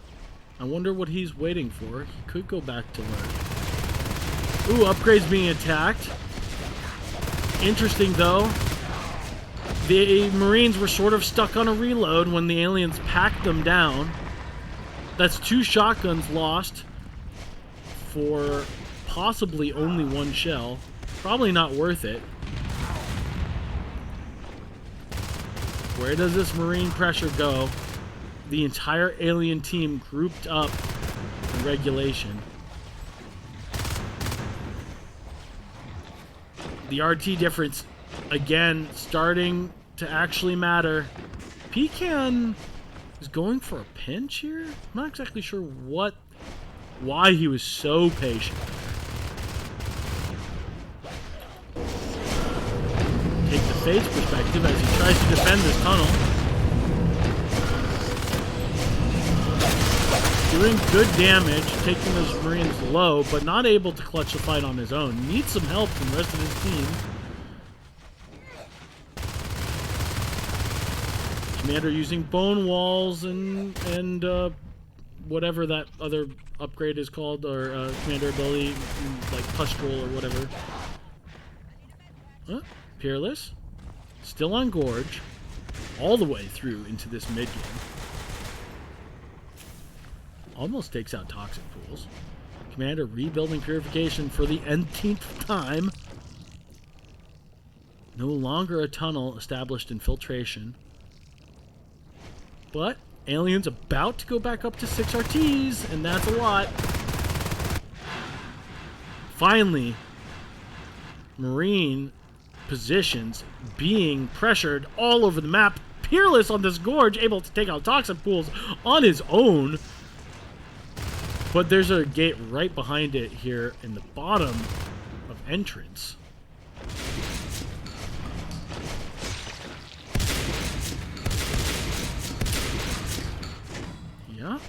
Yeah. Very competitive game for both sides. Let's see if there's going to be a similar tunnel for some base pressure. But right now, Marines struggling to keep res on the map. And now this gate is really exposed. I don't know if they know about it, though. That was too much of a commitment on that RT. When... Oh, freak. That's the only fade. Absolutely blown away. Ouch. Now Marines are starting to feel like they're in a strong lead. Ouch, ouch. Does get taken out before he even turns around. Dream. Not super aware of what was going on there. I think Ranger is trying to make sure there's no tunnel over here. It's hard to kill aliens when they're in the rafters of briefing. Pecan does end up killing that life form. And a gate has been established in access. Peerless almost does get out, almost dies. Some good gates being established. Ranger, the commander, with a shotgun and a grenade, does end up coming in here and taking out 2 shells on his own. Pretty strong from for a commander. Such a dangerous player. Meanwhile, the rest of the Marine team putting on a little bit of pressure on this hive and harvesting. Meth going completely around, sit on the gate, getting shot from the back could be hugely dangerous. This Fade player, oh boy, is able to get out. Smart movement, and waits in the vent just in case there's somebody on the other side for him. Meanwhile, Peerless, as a Gorge, with the aid of Green Rex on Skulk, able to take out the gate in Toxic Pool, and this time there's no backup gate there. So this Marine pressure sort of has to work here. A ton of exposed upgrades, though. Few grenades already thrown on top of this. This could be disastrous for these aliens. Oh, the Gorge trying to play around these upgrades. Trying to pull them off. This Fade desperately trying to get a few ticks of the heal from this hive. as he distracts Marines and hopefully pushes them out of the room. Meth did just choose a different upgrade there. Actually, I think he switched from to regen so that he can get more regen passively while he tries to take this fight. Meanwhile, though, Marines down to 2 RTs. This is going to be hard for this Marine team. They're so committed to this pressure. Getting a second gate? What an interesting decision from Ranger. I wonder... I mean, I guess he's just decided that it's all in. That must be the call. Like, we're all in, 6 on the field. So we got to get a second gate up. Wow. I'm not sure it's going to pay off for him. Certainly that gate didn't go up. This is a gambit. He's playing around the opportunity that has presented itself in this round, and that is the fact that, oh, nice kill from Pecan Sam. Bless Me's Lurk does go down, but all the upgrades are in this hive room. If they can kill this hive and all the upgrades, this looks like a decent play. But nobody's in the chair. Oh, Ranger is in the chair. I'm sorry. I just assumed that he'd be out on the field. But Marines have taken this room. Bless me, out of the hive after dropping a bone wall. The bone wall isn't enough to split these Marines up, and Onos is charging into this room. What a dramatic moment for this Marine team, able to keep alive as they hold this wall. There really isn't enough res for any med packs to be dropped. They're gonna have to fall back to these dual phase gates. Ranger taking a position in the back of the room, clutches that fade kill. So important.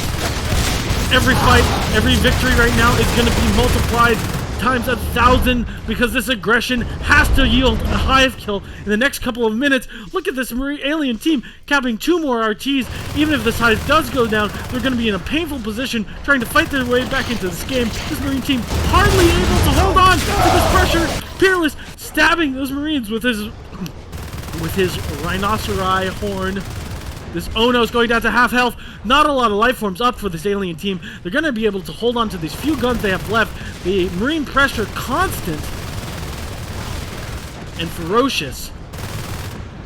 But is this ferocity a mouse backed into the corner of the room, screeching for its little mousy life? Or is this ferocity the ferociousness of guerrilla fighters against an empire slowly crumbling under the constant aggression of a smaller force? 3 IPs, 2 gates, a constant stream of Marine lives flowing into the hungry maw of the alien defense. Can they hold on to this pressure? Can they make it work? Another set of grenades. All of the upgrades finally being pressured. You expected that to happen a little earlier, but ouch. Big little victories, you know what I'm saying. Little big victories. Holy crap. That would be so important if Peerless threatening that gate, staying alive there is actually pretty annoying for the Marines to deal with. Hive is being healed, but it's actually basically at half. So much pressure. Under pressure. There's David Bowie.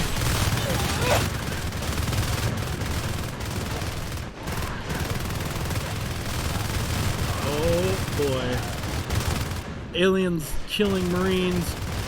Marines barely able to do any sustained damage. Hive still basically at half. Such an aggressive play from these Marines, but it has to work, and it has to work now. Another Onos is established. And the upgrades are being rebuilt elsewhere. 6 RTs for the Marine team, for the alien team. Another intense fight for this pressure. If it doesn't work now, it's probably not going to work. The gates are finally going to be finally going to receive some counter pressure. Yeah, both gates being ground. This is GG. Another exciting game full of real gambits, real it wins or it doesn't moments from this Marine side, from our Gorge's Gone Wild side. 1-1 in a pretty competitive game going in to game round 2, game number 3. Is that the best way of saying it? I don't really even know. So we're in the second round of a round robin, and this is game 3. That sounds better, right? That sounds better. Anyways. Damn. Interesting stuff. Thinking outside the box, trying to make the opportunities which present themselves to you work for you. Looking at the game as it is and not as you want it to be. That is the important thing here. The game as it is. When you are fighting from a position where you're very far behind, what do you do to change your luck? To change your fate? You have to do something. And Ranger has some things to do. I'm not sure if that's sort of a pocket strat in the back of his head, but establishing both those gates, getting 3 IPs, that is pretty interesting stuff.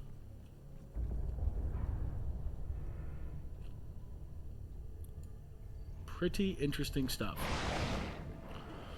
We are in the interim between games as our next round is going to be played on Summit. One of the most classic maps, with classic being an emphasis on a new map. Okay, so that's a confusing statement. This is the first map specifically made for NS2. It used to be played a lot in 6v6. Sort of is not typically thought of as fairly Marine-sided. It's a small map with straightforward lanes that are easily rotated through. So that usually means the Marines will have an advantage. Open rooms, small run distances, and easy rotations make this map pretty hard for aliens. Now in a pub, 10v10, it's a little easier because it's much simpler to establish crossroads and while putting on pressure. But we'll see how this plays out. Fades with shades, gonna be on the Marine side, so bully for them. This is a moment for these aliens where they will have to come up with something interesting. I sort of expect some kind of base rush. I say 5 minutes into the game, we're going to see aliens stacking up an event, trying to rush base. Unless they have a very strong early game. Let's quickly look at the kills from last. Roger really showing up in that last game. Dream having a hard time. But, he's allowed. This is his team. He's such an important member of our community. Such a lovable guy. He used to play under the name Happiness, so you can really get the spirit of the man. Although sometimes he does get angry. I'm not saying that.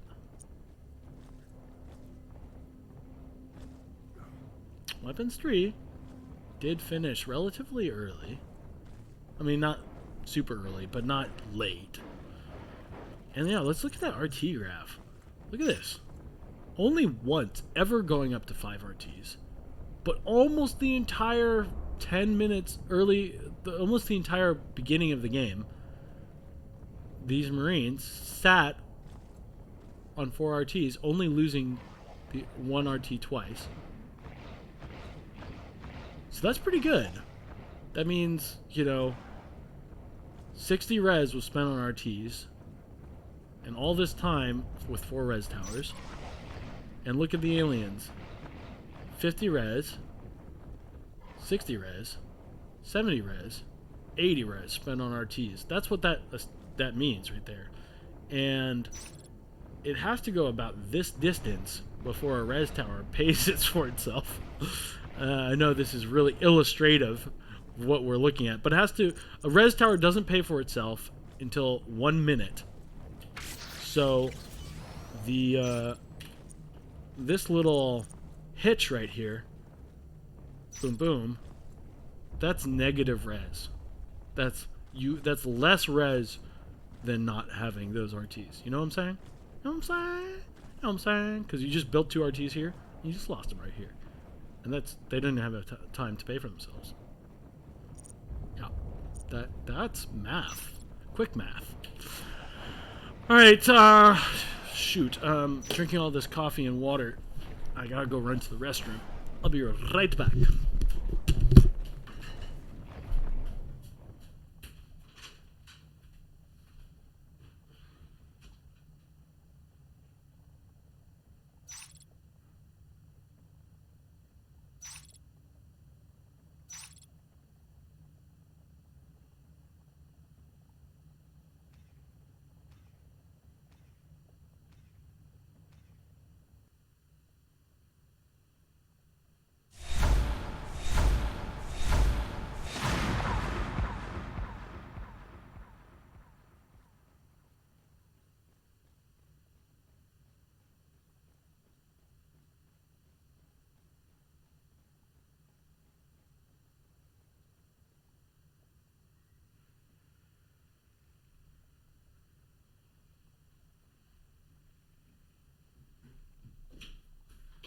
Oh god. Did the game start? No. Yes? Yes, it did. Okay. Sorry, guys. I'm back from peeing. Okay. So, res trying to be established in both directions, but now finally just dropped. Only now 45 seconds into the game did the first... Oh, Armor 1 just started too? Huh. I wonder if that was delayed, or if that's just how long it takes for a commander to build his own res tower. I mean, arms lab. I'm not actually sure how long it takes for commander to jump out and do that. But yeah, similarly on the Marine side, there's so much pressure initially put out by these Marines just running past the first node. The commander couldn't drop a resource tower on either side, but Marines similarly had a situation where they're only now building their second RT. Green Rex does lose his engagements against 2 Skulks. Bless me, kills Ranger, but Roger, it does actually leak. Night Fury knows to expect him though. This is annoying. Hard to shoot underneath that platform. They probably will take it. Tunnel is in reactor. Tunnel between RTs. Interesting. Probably smart. This means whichever way you leave the base, you're either protecting the RT that's under pressure, or you can easily get to the other one. Pretty smart. I think it pays to do that.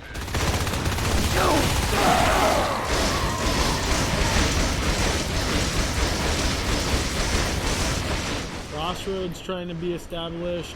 Maybe a little bit too enthusiastic about getting in the res advantage. Ranger! Oh no! That's game-winning movement by Ranger. That's actually really... Those little... Wow. Losing 2 Skulks as they go into that... That holds on to the game. Those little moments, whether you win those or lose those, getting picks and taking life forms off the map, or, you know, killing Marines as they try to enter a room.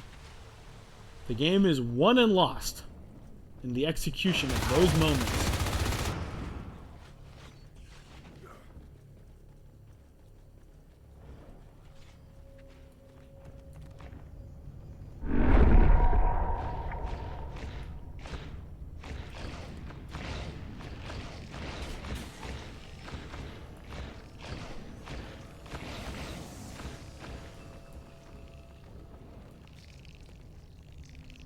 He can. Taking a fight, winning it easily. Good ambushes from aliens all over the map, able to leak behind Marine pressure in several locations. Roger. Setting up an ambush. Trying to get Paras off. Playing the Skulk Lifelines very intelligently, this alien team is. Lesme doesn't quite get the kill! This RT will die. And Pecan lives! Oh my gosh. Oh my gosh. Very dangerous.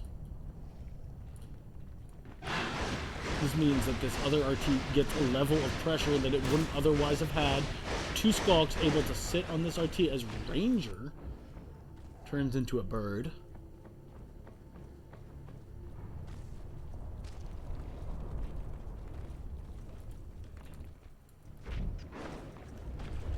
Yeah, this is looking pretty alien favored at the moment.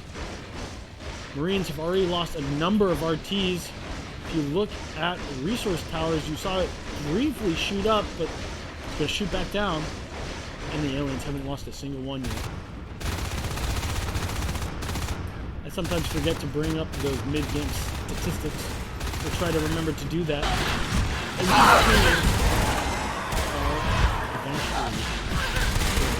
Reem does die right there. I don't think he was a life form this round. Just a squad. But I did hear the scream of a bird.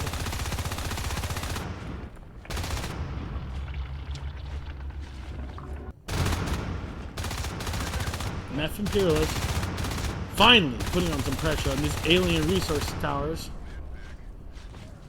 This is going down for sure. P-Stash. Not gonna try to defend it. Marines holding this. I don't remember when that was dropped, but I think it was a while ago. Pressure coming out for these. Oh, Pookie!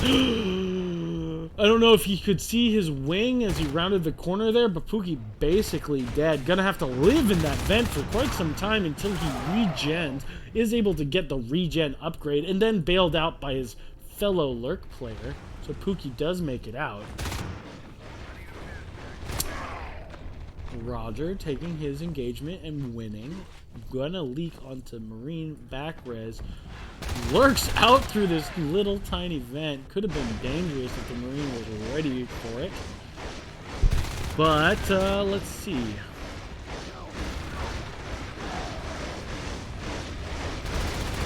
Ooh, Ranger going low. Pookie going low as well. Could have been clutched by Bless, but it wasn't quite there enough in time. So a map which potentially could be Marine-sided, looking fairly alien-sided at the moment.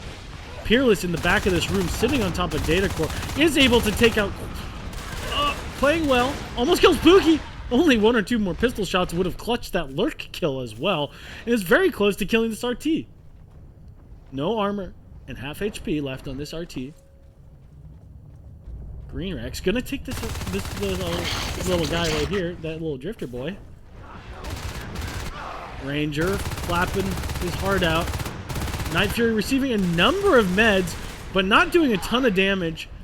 I mean, does almost kill the Lurk, but taking it down to, yeah, Vamp abusing Lurk player. I think it's a little bit like complaining that ops are in the game, but you know. It is how the game is. It is what it is.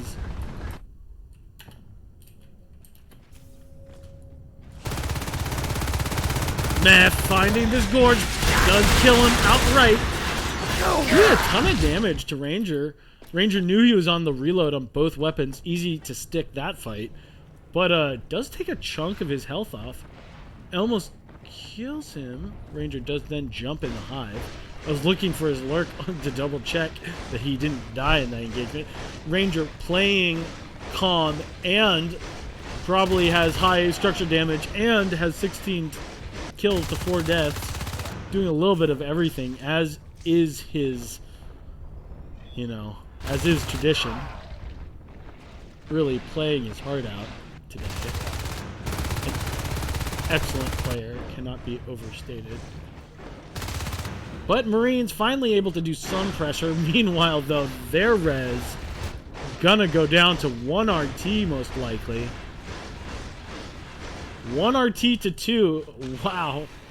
So little resources left in this match. Bless me, not going to be able to hold on to this RT in the center of the map, Crossroads. Night Fury, though, putting on a little pressure on this tunnel, maybe a little pressure on this RT. The RT's already at 46%. Maybe if he had not shot the tunnel and basically just shot the res node, he might have been able to take it out, putting both teams on 1 RT. But right now, they're beyond 2. Marines trying to go back up to 3, but this is not going to happen as Pecan runs into the room, slicing and dicing, bless me, as he just barely has tapped that RT. It's going to be built now. Marines quickly shooting back up to 4. Alien slowly building up to 3. But will these RTs pay for themselves before the Marines get pack played by this alien team who's starting to stick together?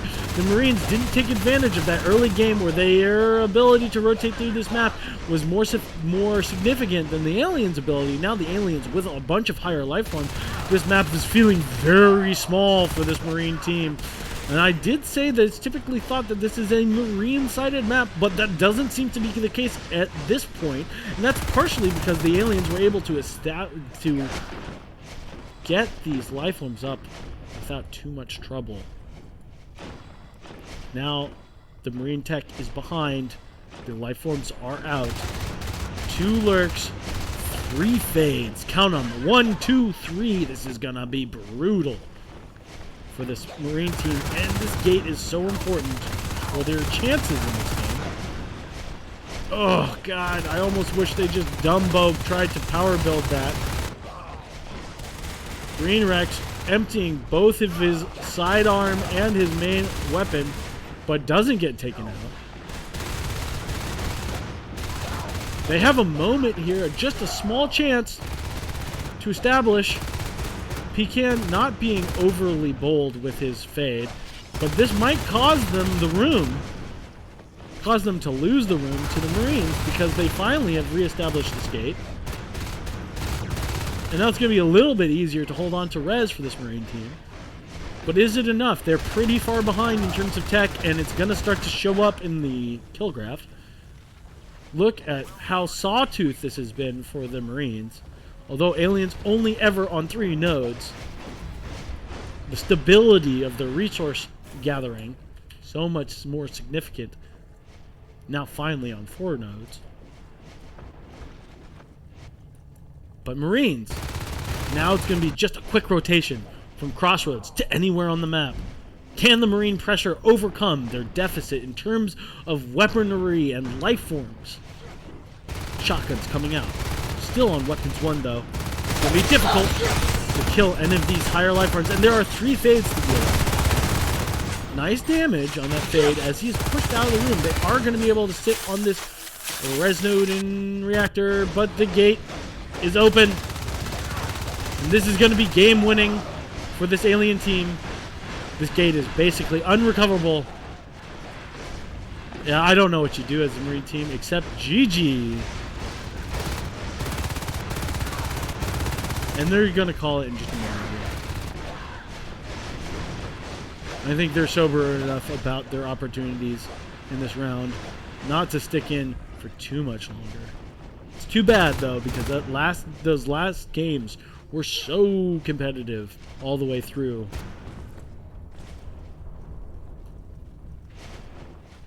Marines not ready to say GG yet, though. They want that top seed. They're probably going to have to play these guys in the finals anyways. But this is for glory, my friends. Bragging rights and everything else that we can claim to be ours in this small community. This beautiful community full of lovers.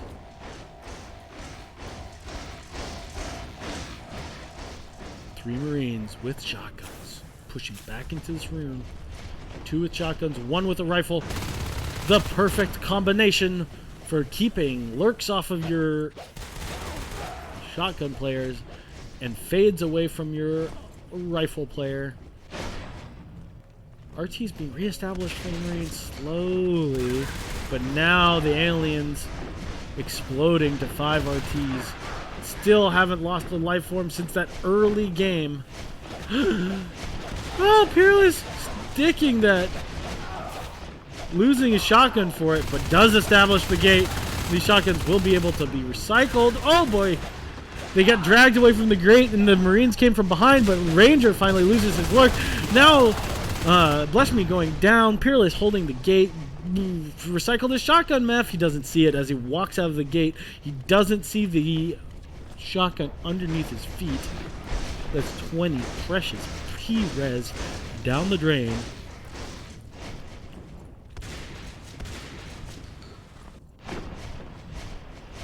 Peerless jumps back. Every time anybody makes that little hop, I go, good movement from the Marine player. But it's true. Just that little bit of awareness to turn around, do that little side hop, can give you so much space. And that space can lead you to a kill on the occasion. Marines determined to tire out the alien team, if nothing else. Green Rex being welded by his buddy. They're sitting on these Math, taking Math's perspective as he fights 1v1 versus a Fade. 68 damage already being blasted out of the shotgun. Another 40 damage as he leaves. This Fade has taken about 100 damage in between ticks of regeneration through an advanced metabolize. And this gate is going to be absolutely overwhelmed. Dream does go down though. You can hear his lurk scream.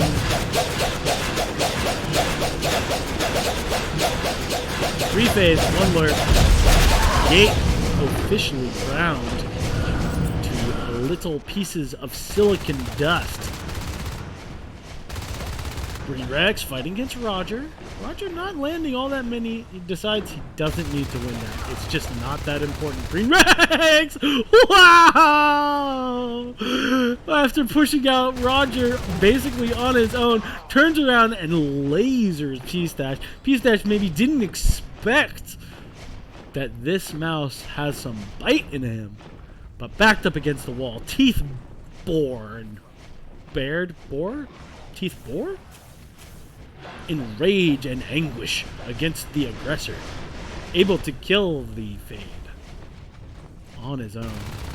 What a guy. Green Rex, very scary player. Math just gets totally straight lined by Ranger.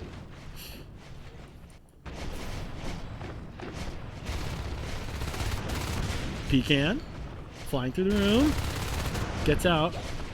Again, this gate. Basically all the Marine team has at this point. But they're able to hold on to it. Solo pressure from Night Fury does yield some minor victory in taking out the RT in Crevice. Leaving this gate is so scary because of course you have to in order to establish a little bit of res on this map. Every time you leave it, it's gonna be very dangerous. Could easily be. Oh, P-Stash taking a big chunk of life off. Peerless on his own. Will he? Won't he? The constant question.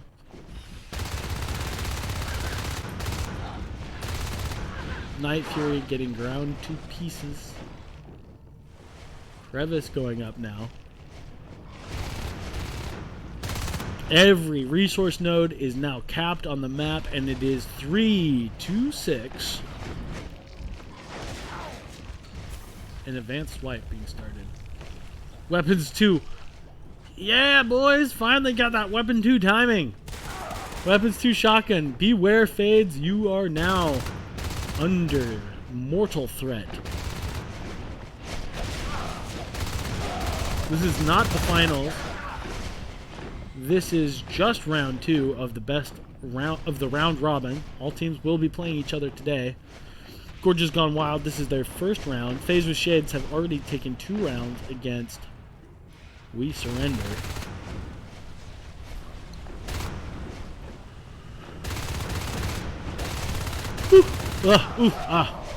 My caffeine bump has slowly run its course. Oh, wow. Just little individual moments of brilliance from these Marine players. So many of them are excellent, excellent shots. And they're just determined to play this game to its completion. They're like, this is a Marine-sided map. We're good Marine players. We've got a gate established in Crossroads. We don't GG till the fat Gorge sings. And Gorge's Gone Wild's like, let me clear my throat. Oh, slice and dice. Pistache spiking down the Marine. There's not really enough res in this game for the commander to spam meds. So much action. Summit, very fast map, very kinetic in the flow of the game. Oh, bless me, putting out a couple of really nice shotgun shells. And Green Rex is showing that there's still Marine pressure to be dealt with. There's still Marine spirit to be dealt with. Gate almost comes up. Peerless again, sticking the gate, almost able to build it, barely able not to get it up, or not able to get it up, whatever the correct way of saying that would be. Nobody on the gate. Oh boy. And they pour out just in time. So Hive will most likely be finished before this gate will be established in Computer Labs. Computer Labs with basically the entire alien team in there. No Marine pressure coming out at all as they try to establish a gate so they can put pressure on this Hive that is building. But like, Green Rex not elected. I would have maybe like tried to build a sneaky gate up here. Huh? What do you think, guys? Would that have worked, huh? Nah.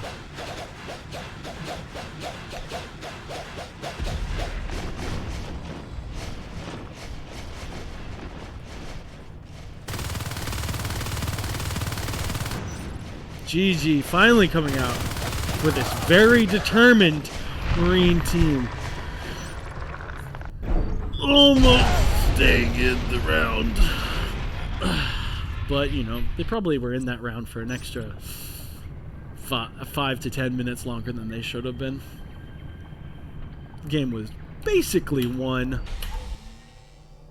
in the beginning. It was... I wouldn't say this is like... That was a fairly, you know, a 2-1 scoreline is pretty competitive. The first nap, both sides were very close.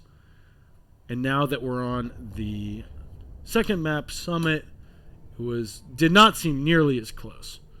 But it still was very competitive from both sides. And I look forward for them to do combat again if they are the teams that end up in the finals. We're going to see who goes up against Gorgeous Gone Wild, as Gorgeous Gone Wild will be... we'll see who goes up against Gorgeous Gone Wild in the finals, as Gorgeous Gone Wild either dominates 2-0 against We Surrender, or We Surrender puts up a competitive fight, or even wins against Gorgeous Gone Wild, which would put... we'll see. I mean, the team with the most points out of the round robin ends up going to the finals. So we'll see what that looks like.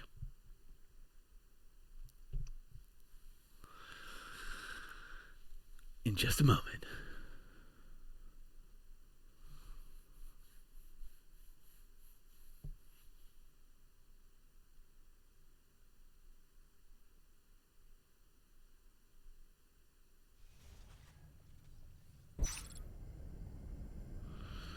Zephram saying hi on behalf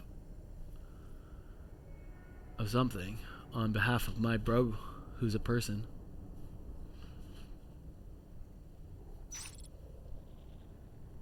Zephram. I feel like we used to play NS2 together. I didn't know you knew my brother. I wonder how that connection is made.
Yeah, so we're trying to establish what map we're playing on.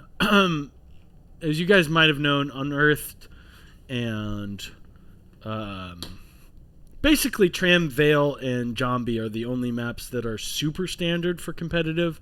And then Nexus and Mineral would be next in line.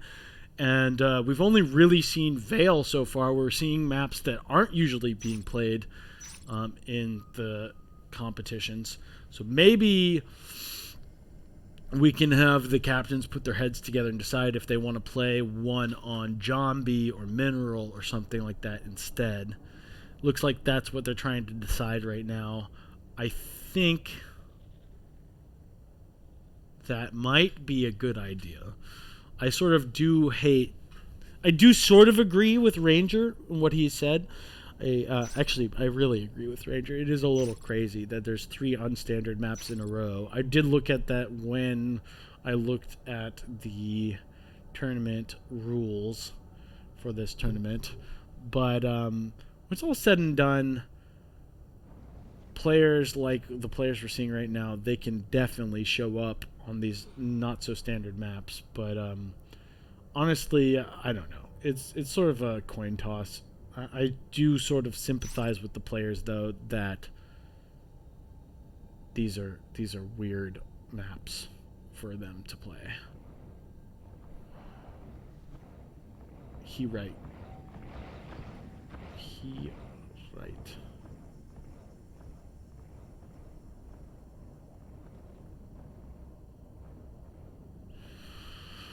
I'm kind of just saving my energy for a second. I'm not entirely sure if we play the finals today or tomorrow. There's probably some discussion that still needs to happen along those lines. I think we're scheduled to play the finals today, which is a best of 7. So, you'll forgive me if I'm just trying to save a little energy in between rounds. Oh, so that's who that is. Timo. Timo is Brady Sucks. He's been playing well under that pseudonym.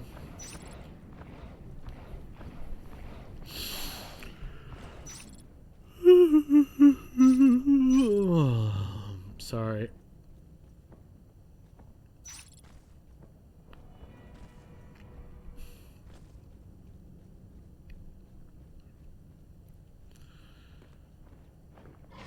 Yeah.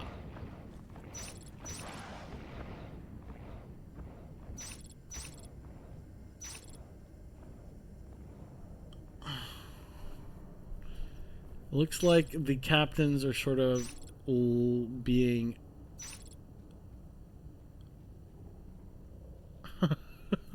What?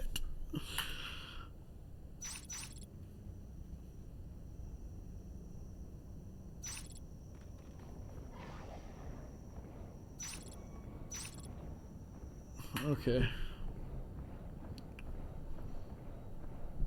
Yeah, sorry guys. I'm like, the first 2 hours I have like so much energy, but then I just kind of like about 2.5 hours in, I have to kind of just like dial it back a little bit as we go into this next game. This is sort of why it's probably nice to have like a caster's desk, where like in between rounds of competitive video games you have somebody to flip to like talk about the round and fill space while the other guys grab some water and like kind of just like meditate for like 3 minutes or whatever they do. Take a quick hit on the crack pipe. But yeah, we're getting there. We're getting there to that next game. Sorry if I'm literally like in a puddle right now. I'll show you. Like I'm a puddle person at the moment. Just lying back. Now you can watch my graphics. I made that for you. I know it's not actually that big of a deal, but I actually know how to make graphics. I should do that more often. Make some money off of making graphics. That's a thing, right? That internet money.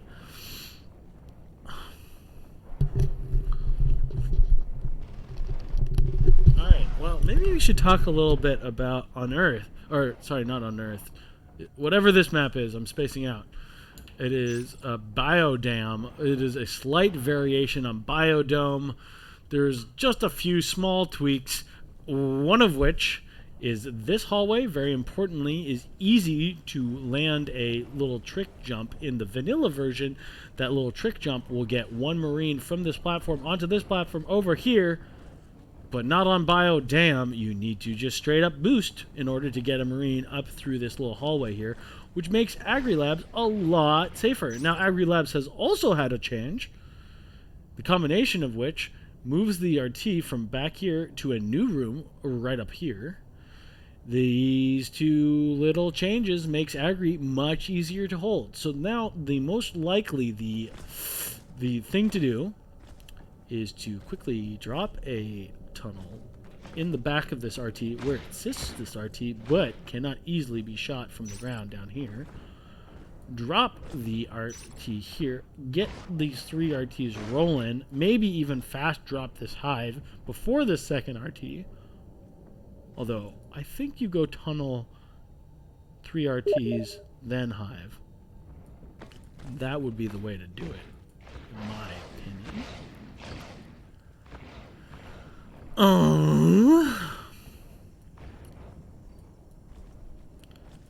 Now, platform is viable. The only issue on the filtration side is that this hallway is very kinky. Kink, kink, kink, kink, kink, kink. It's like something like 5 assists in order to get to filtration. So unless you want to like really commit to taking platform, getting filt is like sort of too expensive.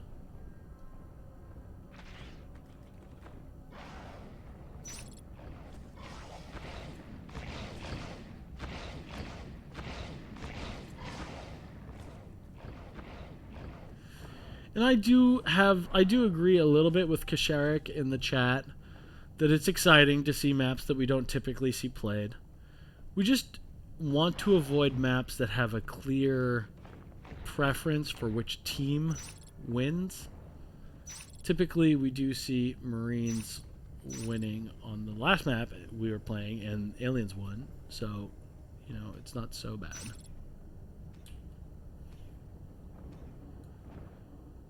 And here we will start Natmo for the Aliens and Reception for the Marines. I believe it's actually, yeah, it's always like that on this map. And a Fast Hive in Platform. I have seen this before.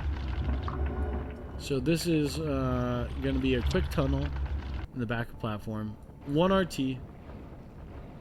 And Fast Platform Hive. They will probably spend a lot of life forms to try to secure Bamboo Pass. The Marines have not scouted what's actually going on here yet. Section Air, though, could figure this out. No aliens have died yet, but Dream almost dies. He's going to have to go heal on that gorge. Section Arid might be able to take this hallway, but... Oh! Now, this is not something we get to see all that often.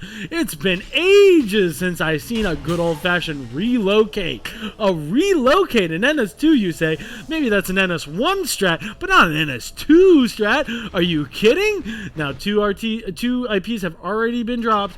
They have not yet recycled the one in reception, so they have a total of 3 IPs already. A ton of alien marine pressure is about to come out on this map.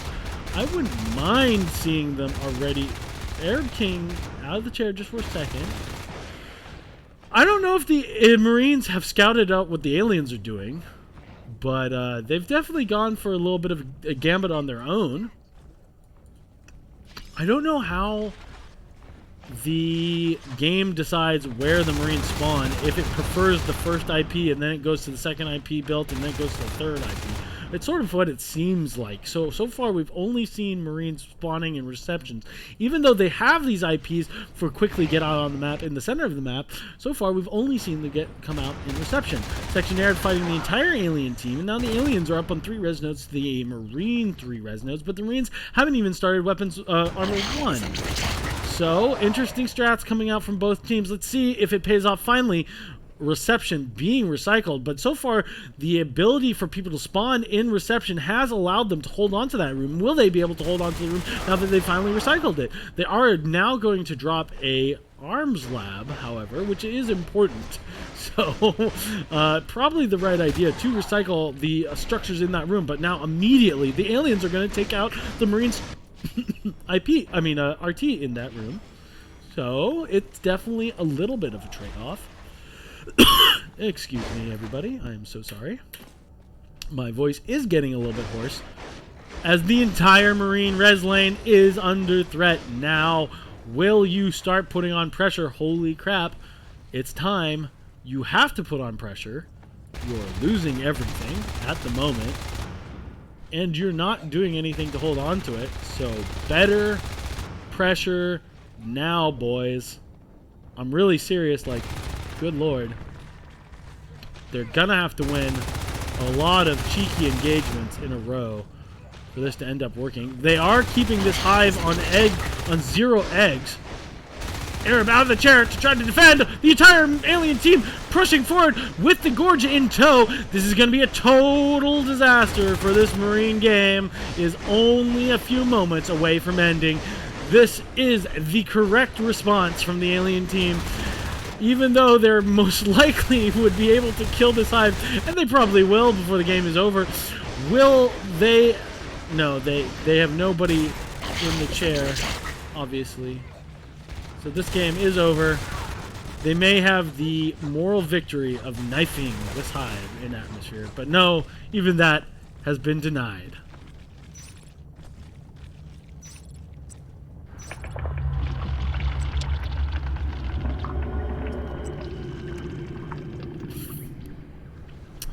Well,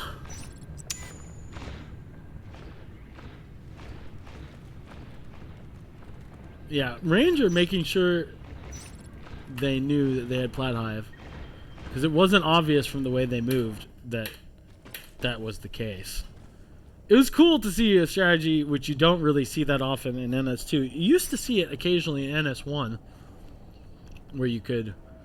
where relocating in the start of the game was sort of like what you did on a few maps, or at least it was a viable strategy. You really don't see it all that often in NS2.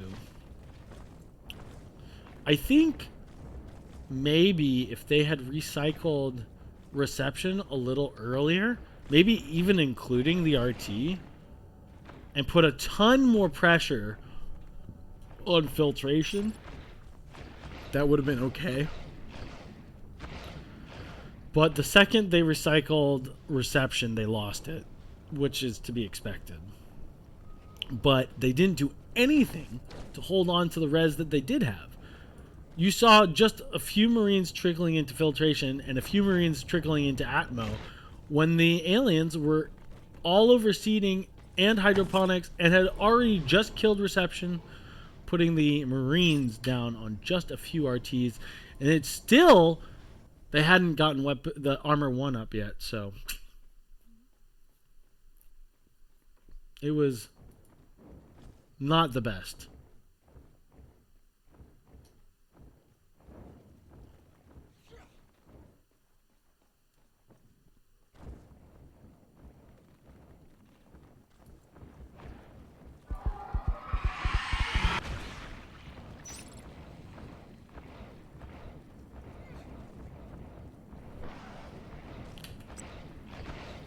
Quickly looking at the stats from that last round, it was such a short round, only 4 minutes long. Yeah, not a whole lot to say about the action of the last round.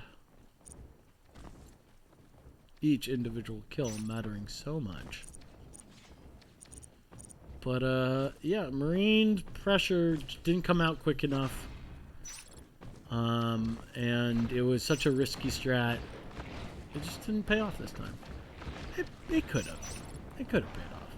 But not this time.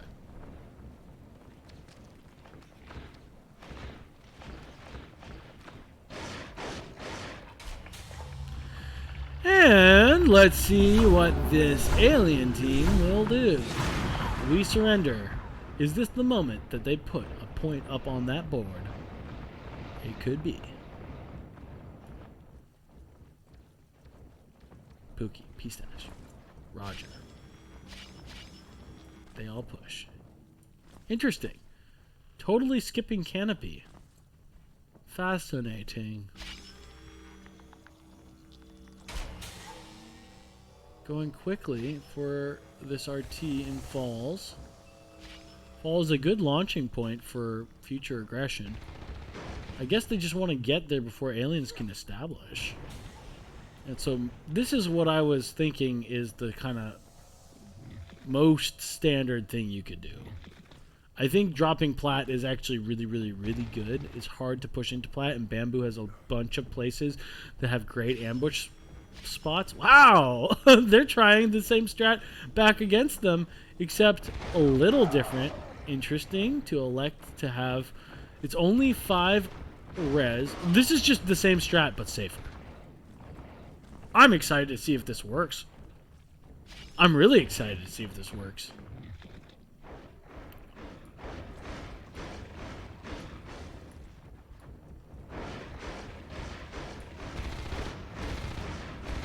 I wonder how long until the alien team realizes what's going on. Ranger does take out 1 skull, then gets killed by the next. Was able, however, to save this RT. This is the way I would play this map. I think it's a little safe, a little standard, but I like it. Dropping this in the exact place that I had pointed out, and dropping this hive after establishing 3 res. But is my strategy terrible? It seems like it. Especially if you have nobody defending this gorge. Our hive is under attack.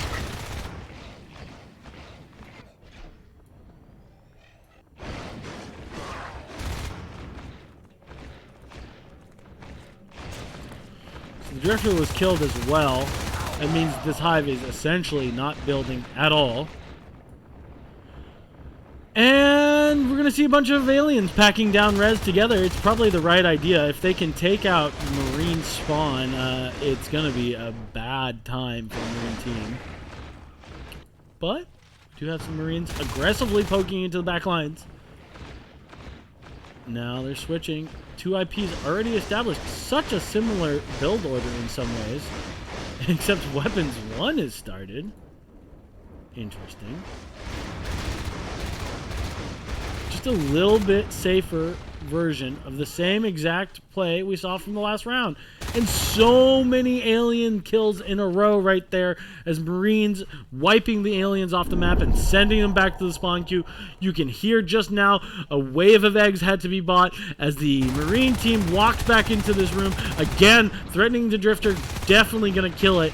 The aliens only now coming through to save this hive. Yet again is going to have another Drifter dropped on it if they're able to hold the Marines out of this room at all. And it doesn't seem like they will. But lurks come out. The alien commander is out. Wow! Duddy gets on top of them from behind, taking an interesting angle and able to clutch that engagement, able to put the Marines back onto the res. The blah blah blah blah. Yeah, that. Again, this, look how many res this is. 1, 2, 3, 4. And they don't even have the RT established. What you gonna do with all that res on the map? On the map. Not gonna cap that res. Not infiltration, at least. Duddy trying to take this engagement. Taunting the Marine.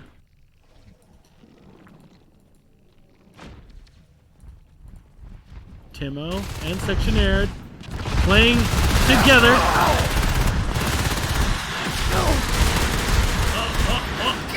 Oh my god, one res right there might have been the difference between that death and that kill. Arab King out of the hive, trying not to lose this drifter for the 3rd time. It does finally go up, and no drifter lost. So that drifter can be used to finish building Agri Labs in just a moment. That will put the alien team back up to 3 res towers and 2 hives. That's what you want to see from this alien team. Aliens packing well together. They're going to take this IP, and they're going to take this RT. So I guess we saw the IPs being dropped, and then the chair being recycled.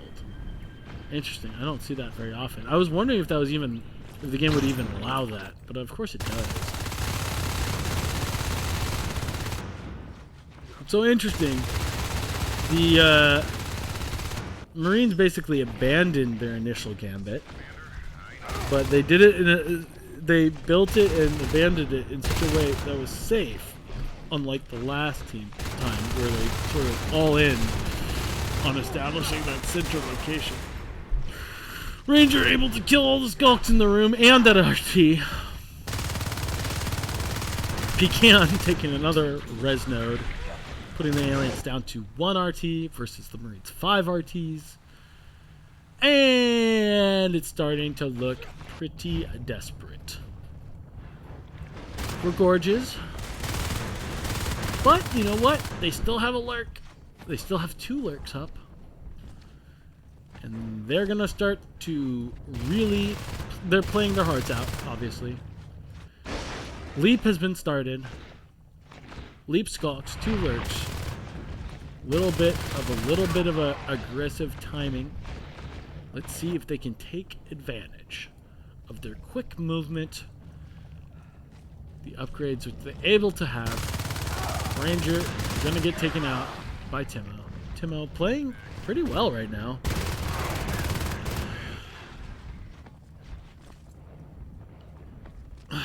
Brady and Timo were in an argument that Timo is trying to prove Brady wrong.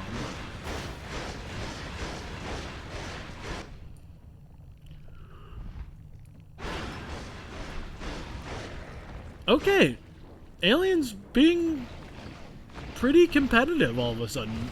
They're not behind anymore. Taking the Marines down to only 3 RTs to their 3 RTs finally being established yet again in Agri Labs. Ranger taking the fight against a single skull, taking the RT, does clutch the kill right before the RT goes down. That RT will receive some welds probably from P-Stash after he welds Ranger. But no, instead they are electing to put pressure on this alien hive in hydroponics. Oh, by the way, did you just notice now that they're going up into Web Street? Why, yes, I have hardly been paying any attention to this upgrade path from the Marine team. This is such an interesting gambit from Ranger. I think he thinks he has a little bit of space to play around with his strategies, although with the way that his Marine team is shooting, this is definitely a viable strategy, not a meme.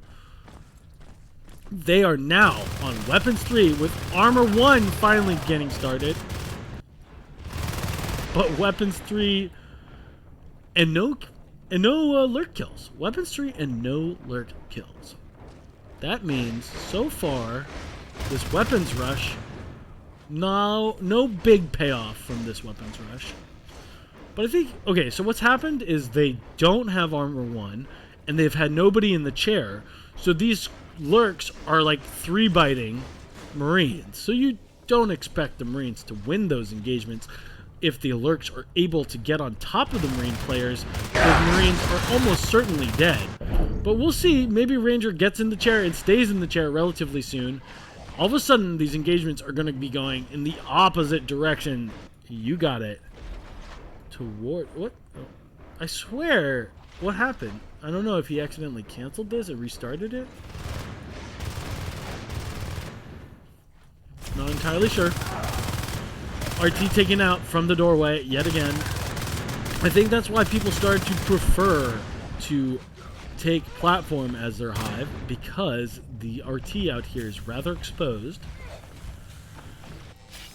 And Marines are up again, going back up to 5 RTs. Roger, let's take his perspective. Can he do any significant damage against these lurks? Finally now, the Marine commander spamming some meds.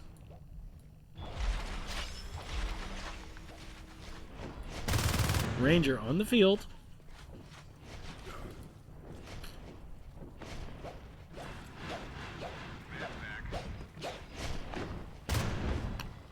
P-Stash fighting against Duddy. Duddy really taking a ton of damage. Brady sucks, otherwise known as Timo, getting killed as he leaves the room. Marines losing a lot of res all of a sudden. But Armor 2 has started and Weapons 3 has been finished for minutes already. I almost wish I saw shotguns come out instead of Armor 2. You know, just stick with your all-or-nothing weapon strat.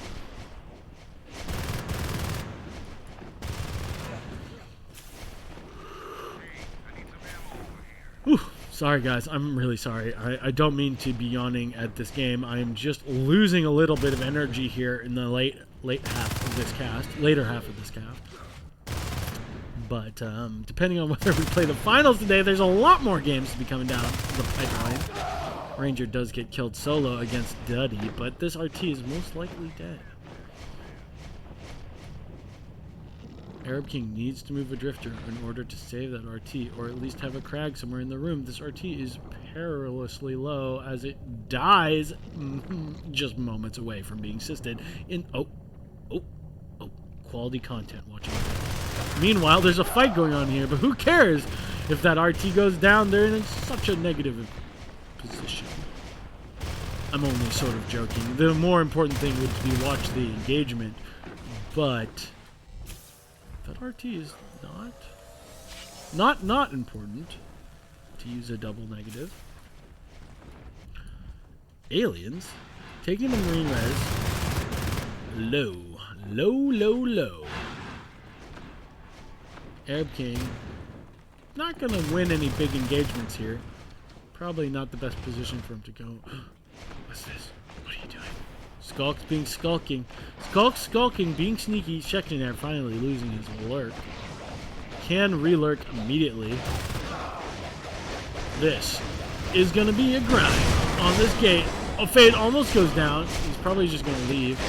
This gate still going to go down unless Marines can have some heroics. Marines coming into the room, quickly taking out the Skulks. This gate is going to be able to be reestablished, most likely. Fade being overly cautious might actually get himself killed. Ouch. Wow. Roger, very accurate Marine player. P-Stash coming in to clean up. Lots of that Fade really puts this Marine team back in the winning position. Duddy versus Dream, he's going to go in and take this fight, for sure.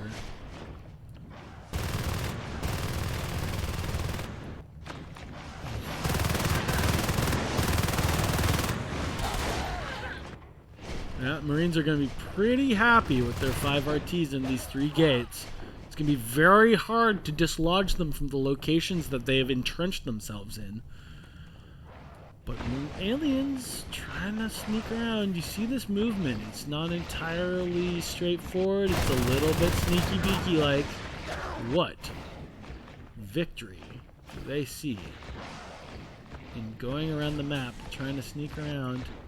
I almost wish they went on this arms lab. Ranger sort of thought they were trying to poke at his base, but in fact they're just going for res. But they had to transit through the Marine start instead of going through the center of the map because they've got to get there. So now the whole Marine res lane has been threatened from behind, but it's pressure city from these Marine players. 2-3 with shotguns about to walk into your hive. What do you do when 4 Marines show up with 3-2 shotguns in your hive?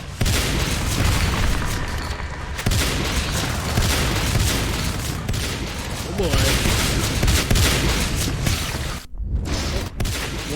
One alien in Marine start chewing on the obs almost kills it, but no such luck. Lots of Marine pressure. Some of the Marines. Wow. There are some Marine friendly fire. Marines taking out some PvE structures. Aliens buying some eggs. Yikes, this pressure pretty hard to surmount. Scalmy on the base gate, potentially a big Timo in a little too early, not waiting for the second lurk to come out. Nobody in the hive right now. Section Air needs to fly directly into that hive and buy as many eggs as he can. But nobody seems to be making that call. Why? I don't really know. But this this trickle of eggs is never going to be enough. Arab King's like, fine, I guess I'll play Commander. Jesus. With an excellent bone wall, but he doesn't buy eggs. They're going to be spawn capped for so long. Somebody has to get in the hive to buy eggs. Finally, somebody does. Jeez. If you had that bone wall and like 4 life forms spawning in that room, that probably could have been pushed right back out the door. No PvE structures in this room, however. And not enough aliens to hold this hive. This hive is most likely dead. Just a few moments. This is the time where you really want a proactive alien commander calling out bone walls and buying eggs. It's just a little bit too little, too late, and that hive is going to go down.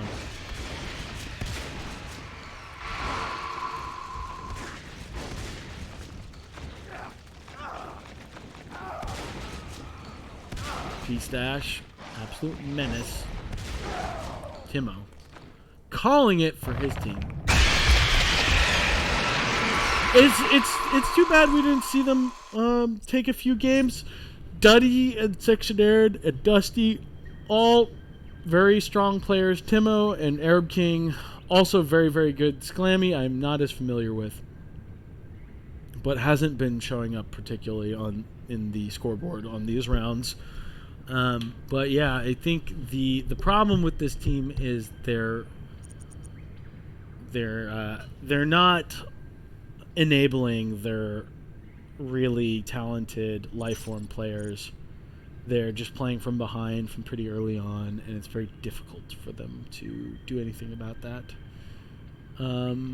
Yeah, I think we saw both teams try a reposition in the center of this map. But when it didn't really work out for Ranger, he just recycled it. Instead of overly committing to it, never recycled the Marine start. And that was probably the right choice there. Okay, so that means the finals are between Gorge's Gone Wild and Fades with Shades. And we are waiting to determine whether that happens today. I think it's scheduled for today. So if both captains don't mind continuing playing today, the entire tournament will be concluded day one. So we're just gonna stick it out for just a moment. Figure it out if that best of 7 will be played today or tomorrow.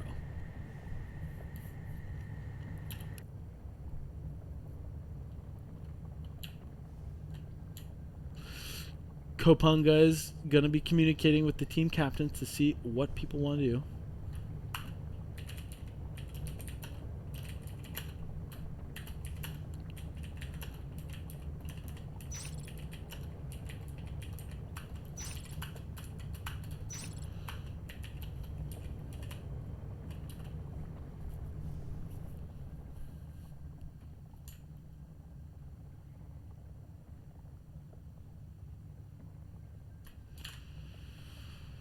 All right, I can be a little bit more proactive about this and go ask.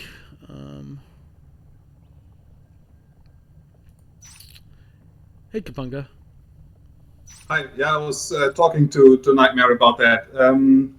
The finals is gonna be tomorrow. Okay, sounds good. All right, so I'll conclude then by jumping into the other team. Yep, it looks like the team captains would rather play tomorrow, and I do not blame them. It's been already a long day of NS2. 3 hours and plus of NS2. And we'll play the best of 7 tomorrow. Giving these teams a few moments to practice together, to talk together about strategies, to come up with a way to win. Congratulations to all the players playing today, and we're so happy that Timo and We Surrender were able to field a team today. Even though they got shut out, they still played well, and they still have great players on their team. It's really awesome to see even teams that are a little bit less practice, they were thrown together a little bit at the end there. I know some players had been poached from Timo's team earlier. So they're still trying to figure out how to play with one another.